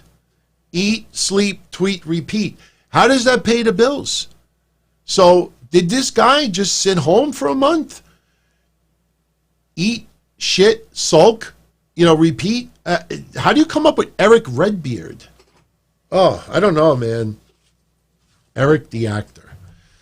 So anyway, everybody, I think we're going to start wrapping this up. I didn't realize we already went 2 hours, 46 minutes. Talk about having nothing to talk about. Yeah, eat, sleep, tweet, repeat. Seriously, somebody should come out with a shirt with that. There are people on social media. I hate to say it, man, but there's some people on social media, they don't want it enough. Seriously. You want it bad enough, you go out and do something right now. That's why, go on my Twitter, @DonTonyD. Earlier today, for some reason, I got it stuck in my head. I was in the grocery store earlier today. And, they play like a lot of like 80s and 90s songs. And they got that one song that back in the day, I swear to God, maybe I would have just hit him like Cody Rhodes did with the barricade the other day. Like, just like tap him, but not hurt him, like just to piss him off. But whoever that guy was that sung that song, Just Got Paid, Friday night. I hated that song. And I would hear it like every 15 minutes. Just got paid Friday night. So today it was on the radio and I kept thinking about it. And I was like, you know what? Shout out to everybody tuning in right now that has, in the last 2+ months, taken this chicken shit, which is life, and tried to turn it into chicken salad as much as possible. Some of you out there that lost your jobs or cannot work at all and have found other ways of working. John Krauser, I don't like to individually single people out. That guy was on his way to becoming a major star comedian for Second City in Chicago. Look up that comedy club. Very famous people have come out of that comedy club, from Belushi to Candy, across the board. And he lost his job, and it doesn't seem like he's going to be doing any stand-up comedy for the rest of the year. He's delivering pizzas. He's doing Grubhub. He's doing Domino's. I had 2 of you today telling me one guy got a job at Walmart, another one is pumping gas. So I shout out to everybody out there, even OnlyFans. I have nothing against OnlyFans accounts. I'm not a subscriber to any. If my girlfriend, if my fiance opened up an OnlyFans, I don't mean this literally, but I break her fucking legs, kick her out in the middle of the street, go fucking Del Rio style, just instead of throwing a kid in the middle of the street because she don't have none, I throw dogs in the middle of the street, But I know there's a lot of women out there, especially, that are setting up OnlyFans accounts. So whether you do extra podcasts or you do an OnlyFans, you pump gas, you deliver pizzas, you work in a bank, a medical assistant. I just gave a shout out to everybody out there that are trying to, make something out of this. You know how many people liked that tweet? And I don't tweet for likes, but just to show you what I mean when I say you give a shout out for positive things, the kind of reaction. As of 2+ hours ago when I went live, one person. Why? Because there are so many people for the last 2 months that eat, sleep, tweet, repeat. and have done nothing else. Yet, they complain and they got no money. So, they don't want it bad enough. But that's why Sonny, man. Sonny's in her 40s now. Sonny is getting up there in age. She's not 1995 Sonny anymore. And she has like 2,000 subscribers on OnlyFans. And I don't remember what newspaper it was today. Maybe one of you out there saw it. You can tell me right now. But they actually wrote a news article today about Sonny making 6 digits on OnlyFans. And I'm like, that is not a major news story that should be in a newspaper. That is someone who is still attractive in a lot of people's eyes. That is a famous person. She's out of jail. She's taken her, life, and she's making money by doing the OnlyFans stuff. It is X-rated and it is nudity. But, man, I see this hatred and this anger, this hostility on social media towards her because she's got an OnlyFans account. I mean, she's in her 40s, maybe Toronto Sun, thank you, franchise. The Toronto Sun, I could see if it was from Hannenberg, New Jersey, where like the next town from where she lives. But the Toronto fucking Sun put this as like a big story. That's not a story that should be in a newspaper. I mean, look, it gives them more publicity, obviously. It's like what Shane Douglas told me a long time ago that always stuck with me. Talk good about me, talk bad about me, just talk about me. So trust me, her being featured in the Toronto Sun will help her. But it just amazes me the hostility online because she does this. She's not committing any crimes. I know there's a lot of other women that are doing this as well. Not even every woman is doing nudity.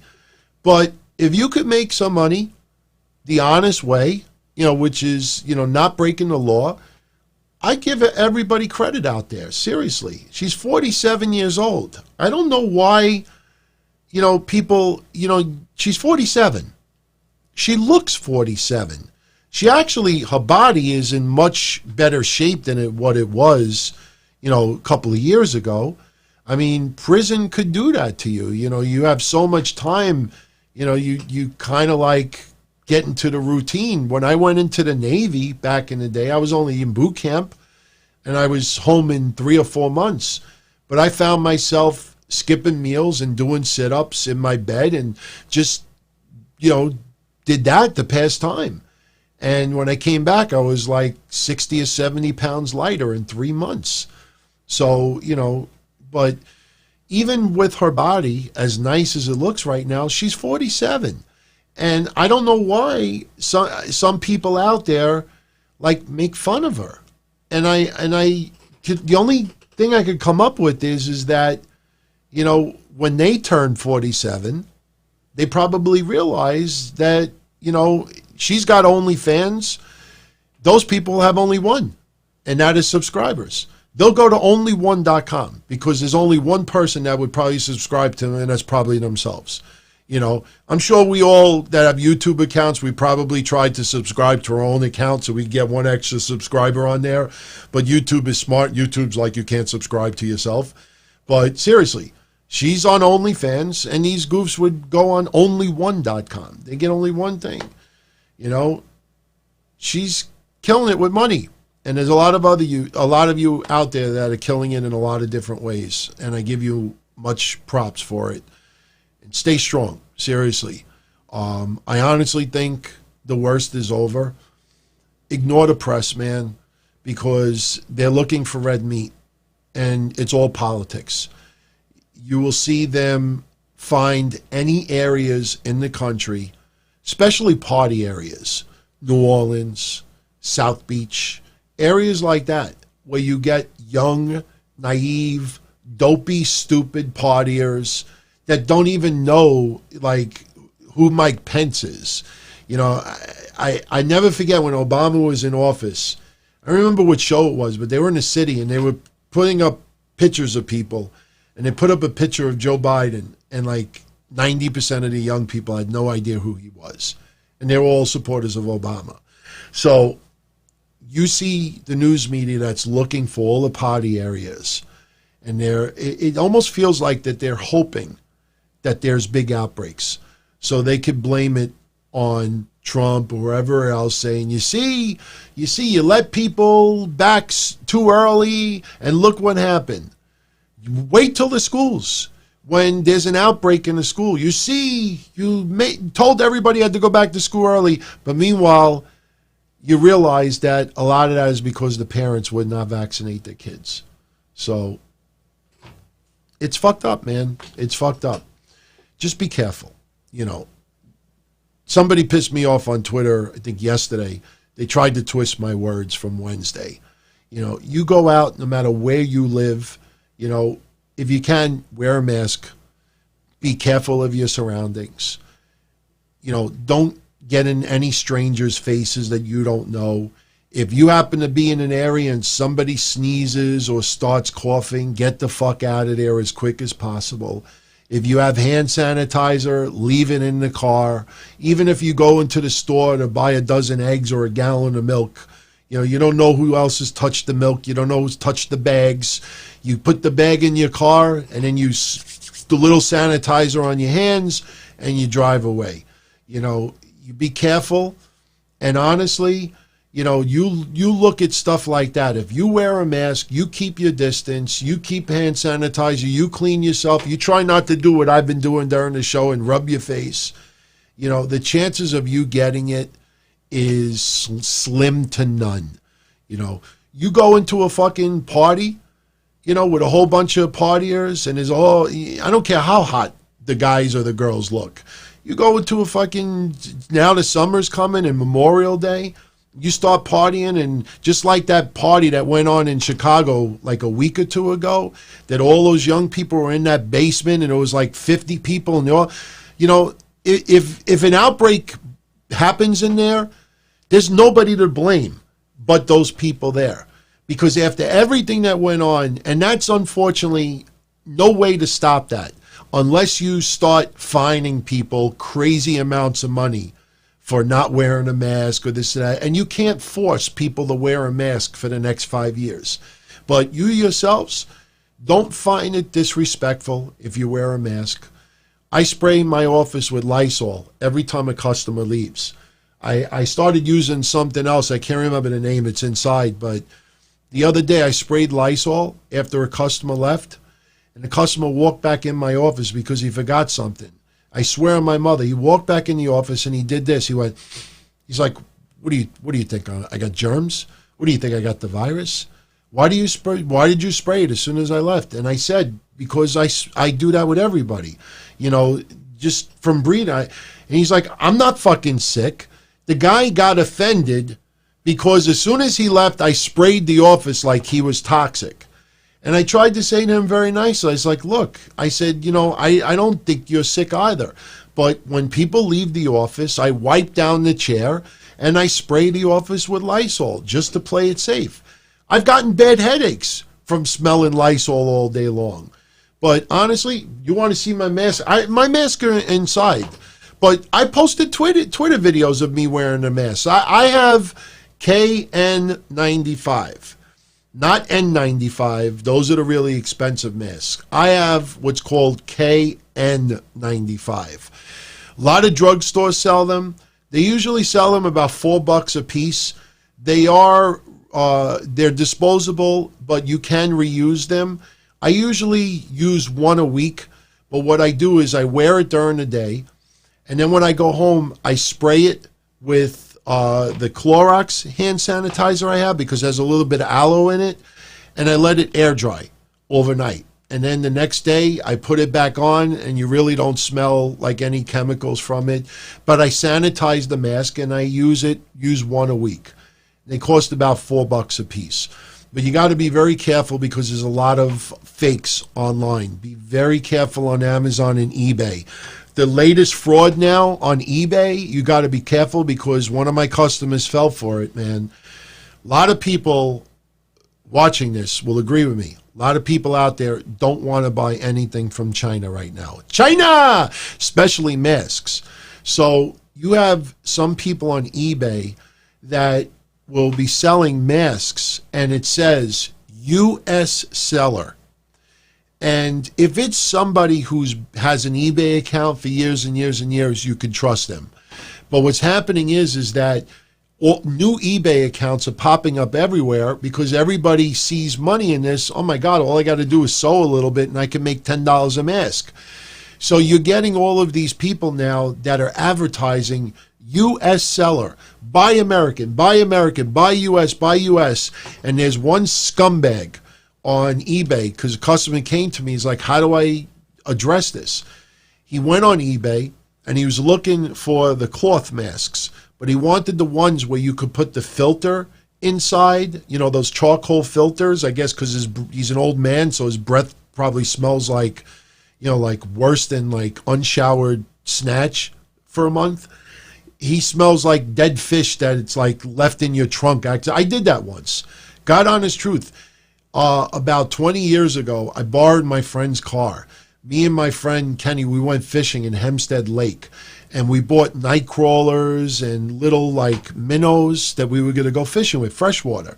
So we used my friend's caddy and an old beat up caddy. And we went fishing for the day. I didn't have a car at the time.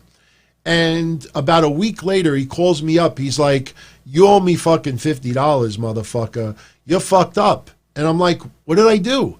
He's like, why don't you come by my house and I'll fucking show you.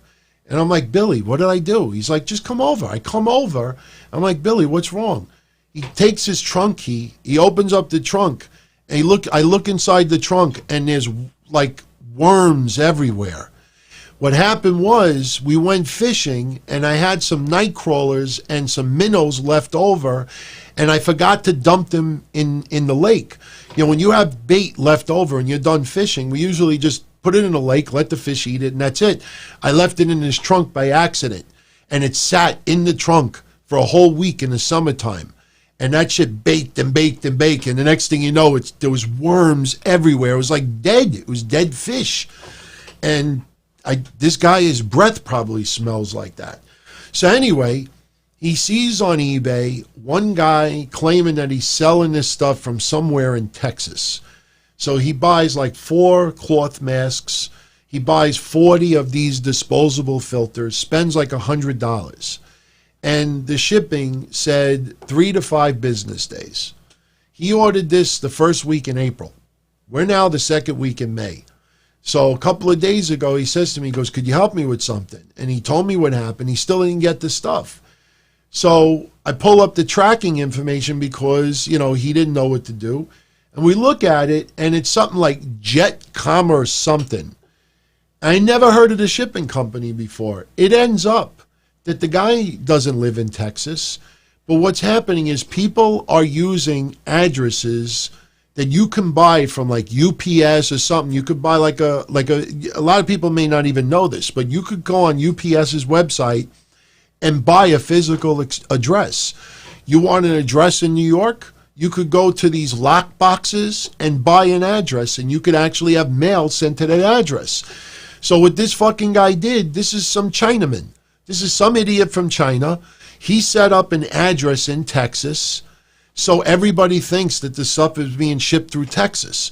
So everybody's paying extra money because they think they're getting it from the USA and they're going to get it quicker. And the next thing you know, this guy's getting everybody's PayPals, and the guy lives in China and the stuff is coming from China. And this guy's waiting now for 5 weeks and he still hasn't received it. That is the new fraud that nobody wants to talk about in the news world. There are tons of Amazon accounts and eBay accounts of people that are in China that are pretending to be in the United States. Amazon, it's much easier to tell because if you go on Amazon right now and look up masks, look at the name of the seller. And the seller might have like some weird name like Redbeard. And when you hover over it, it's a Chinese name. And that's what they're doing. No, Bruno, of course, that's been going on forever. But they're focusing now on all the PPE and the safety equipment stuff. And that is scary because people are spending this money thinking they're buying something from the United States. And in actuality, these people are in China. Now, don't get me wrong. And I'm sorry for constantly rubbing my nose. It's a little scratchy tonight. You know what it is? It's because of this fucking thing. I got to shut this thing off. But you know what it is? There's some people also that live in the United States, and what they're doing is they're in the United States, and then they know that they have some place that's selling it from China for a lot cheaper. So they'll put down 7 to 10 business days. You pay them, and you think it's being shipped from there, but in actuality, either they're ordering it from China, shipping it to them, and then they ship it to us, or what they're doing is having it drop shipped from China. So early on, when I bought the blue masks, I have a box inside. I ordered it from somebody in Florida. I got it. It's all written in all Chinese. There's nothing on the thing that was written in English. Nothing. And it ended up, this person, somebody saying my nose is red. You know what it is? I have that air blowing in my face. And I was, you know what it is too? I went to a barbecue tonight. And, we had steak and burgers and frankfurters. And the charcoal smoke, the smoke was just going everywhere. So I think I got probably like some of this. I washed my face before, but I think I got some of the smoke like right here. So I don't have corona. So I got tested last week. But anyway, everybody, it's getting late over here. I honestly didn't even think we were going to be able to squeeze 2 hours in here, and we ended up going over 3. So I am going to jet. And let me make sure before I leave, I did not leave anybody. Oh, I did leave one super chat out, and I would never leave anybody out. Dalvin, we're going to end like this. Spend a month with Brad Shepard, Mike Johnson, and Lick and Spam, or Lick and Spam. Oh, David Bixenspan, yeah. So spend a month with Brad Shepard, Mike Johnson, and David Bixenspan, or watch every Iconics match from the indie days to now for a year. I have to pick one. You know why I would watch the Iconics matches? Because I don't know if the Iconics ever wrestled a match. I don't recall them ever wrestling like long matches. So I could deal with them coming out, wiggling their ass, and showing their excessive amounts of makeup. Having a match for about two minutes long, I lower the volume. So, that especially the other one, not Peyton Royce, the other Matarazzi, she could scream, and I'm watching on TV, and all I would hear is, seriously. So I would just lower the volume.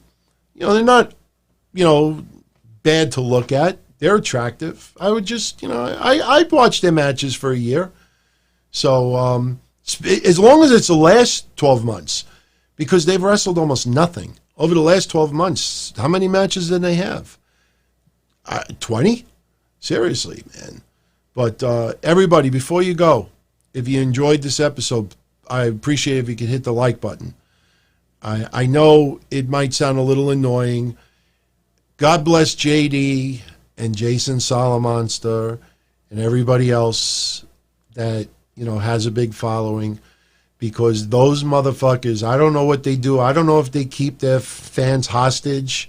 I'm not talking anymore until there's 300 likes on my page. I don't think they do that, but I look on their video, and look, let's be honest. One of them has over 100,000 subscribers. I'm at 11. So I got a long ways to go. Jason has like 60,000. God bless him. So they have a much bigger audience than yours truly. But Minya, I go on JD's page and I see 800 likes in 2 hours. And I know he's not paying some Japanese company to put fake likes on it. Those are everybody doing that. And I'm like, man, that's impressive, man, to have that kind of loyalty of doing that. And I'm not saying you guys aren't loyal, but, to see that kind of response from everyone, That's awesome, man. And shout out to Gamers Block. Shout out to you, my friend. And shout out to everybody. I really appreciate the support.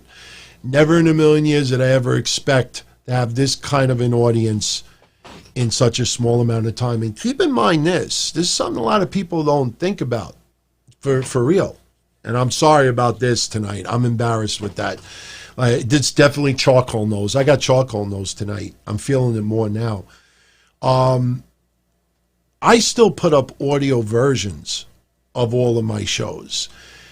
And the reason why I still do that is because not everybody has the data capability of watching videos. Video eats up data. Now, if you're on Wi-Fi, then it's no problem. Not everybody's in that situation.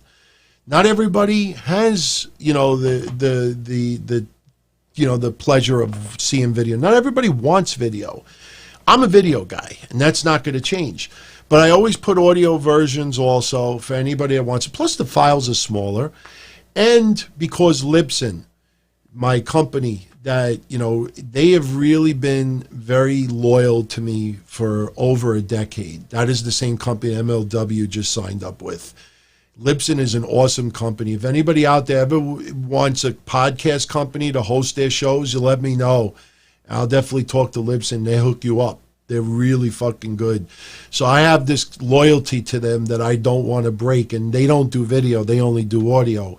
So when you realize that even on Stitcher and others, and if I spent the time and built up other areas, like I'm trying to think of some of the other ones, Spreaker or TuneIn Radio, if I spent time and energy plug in those areas, we'd be at the top of the list too.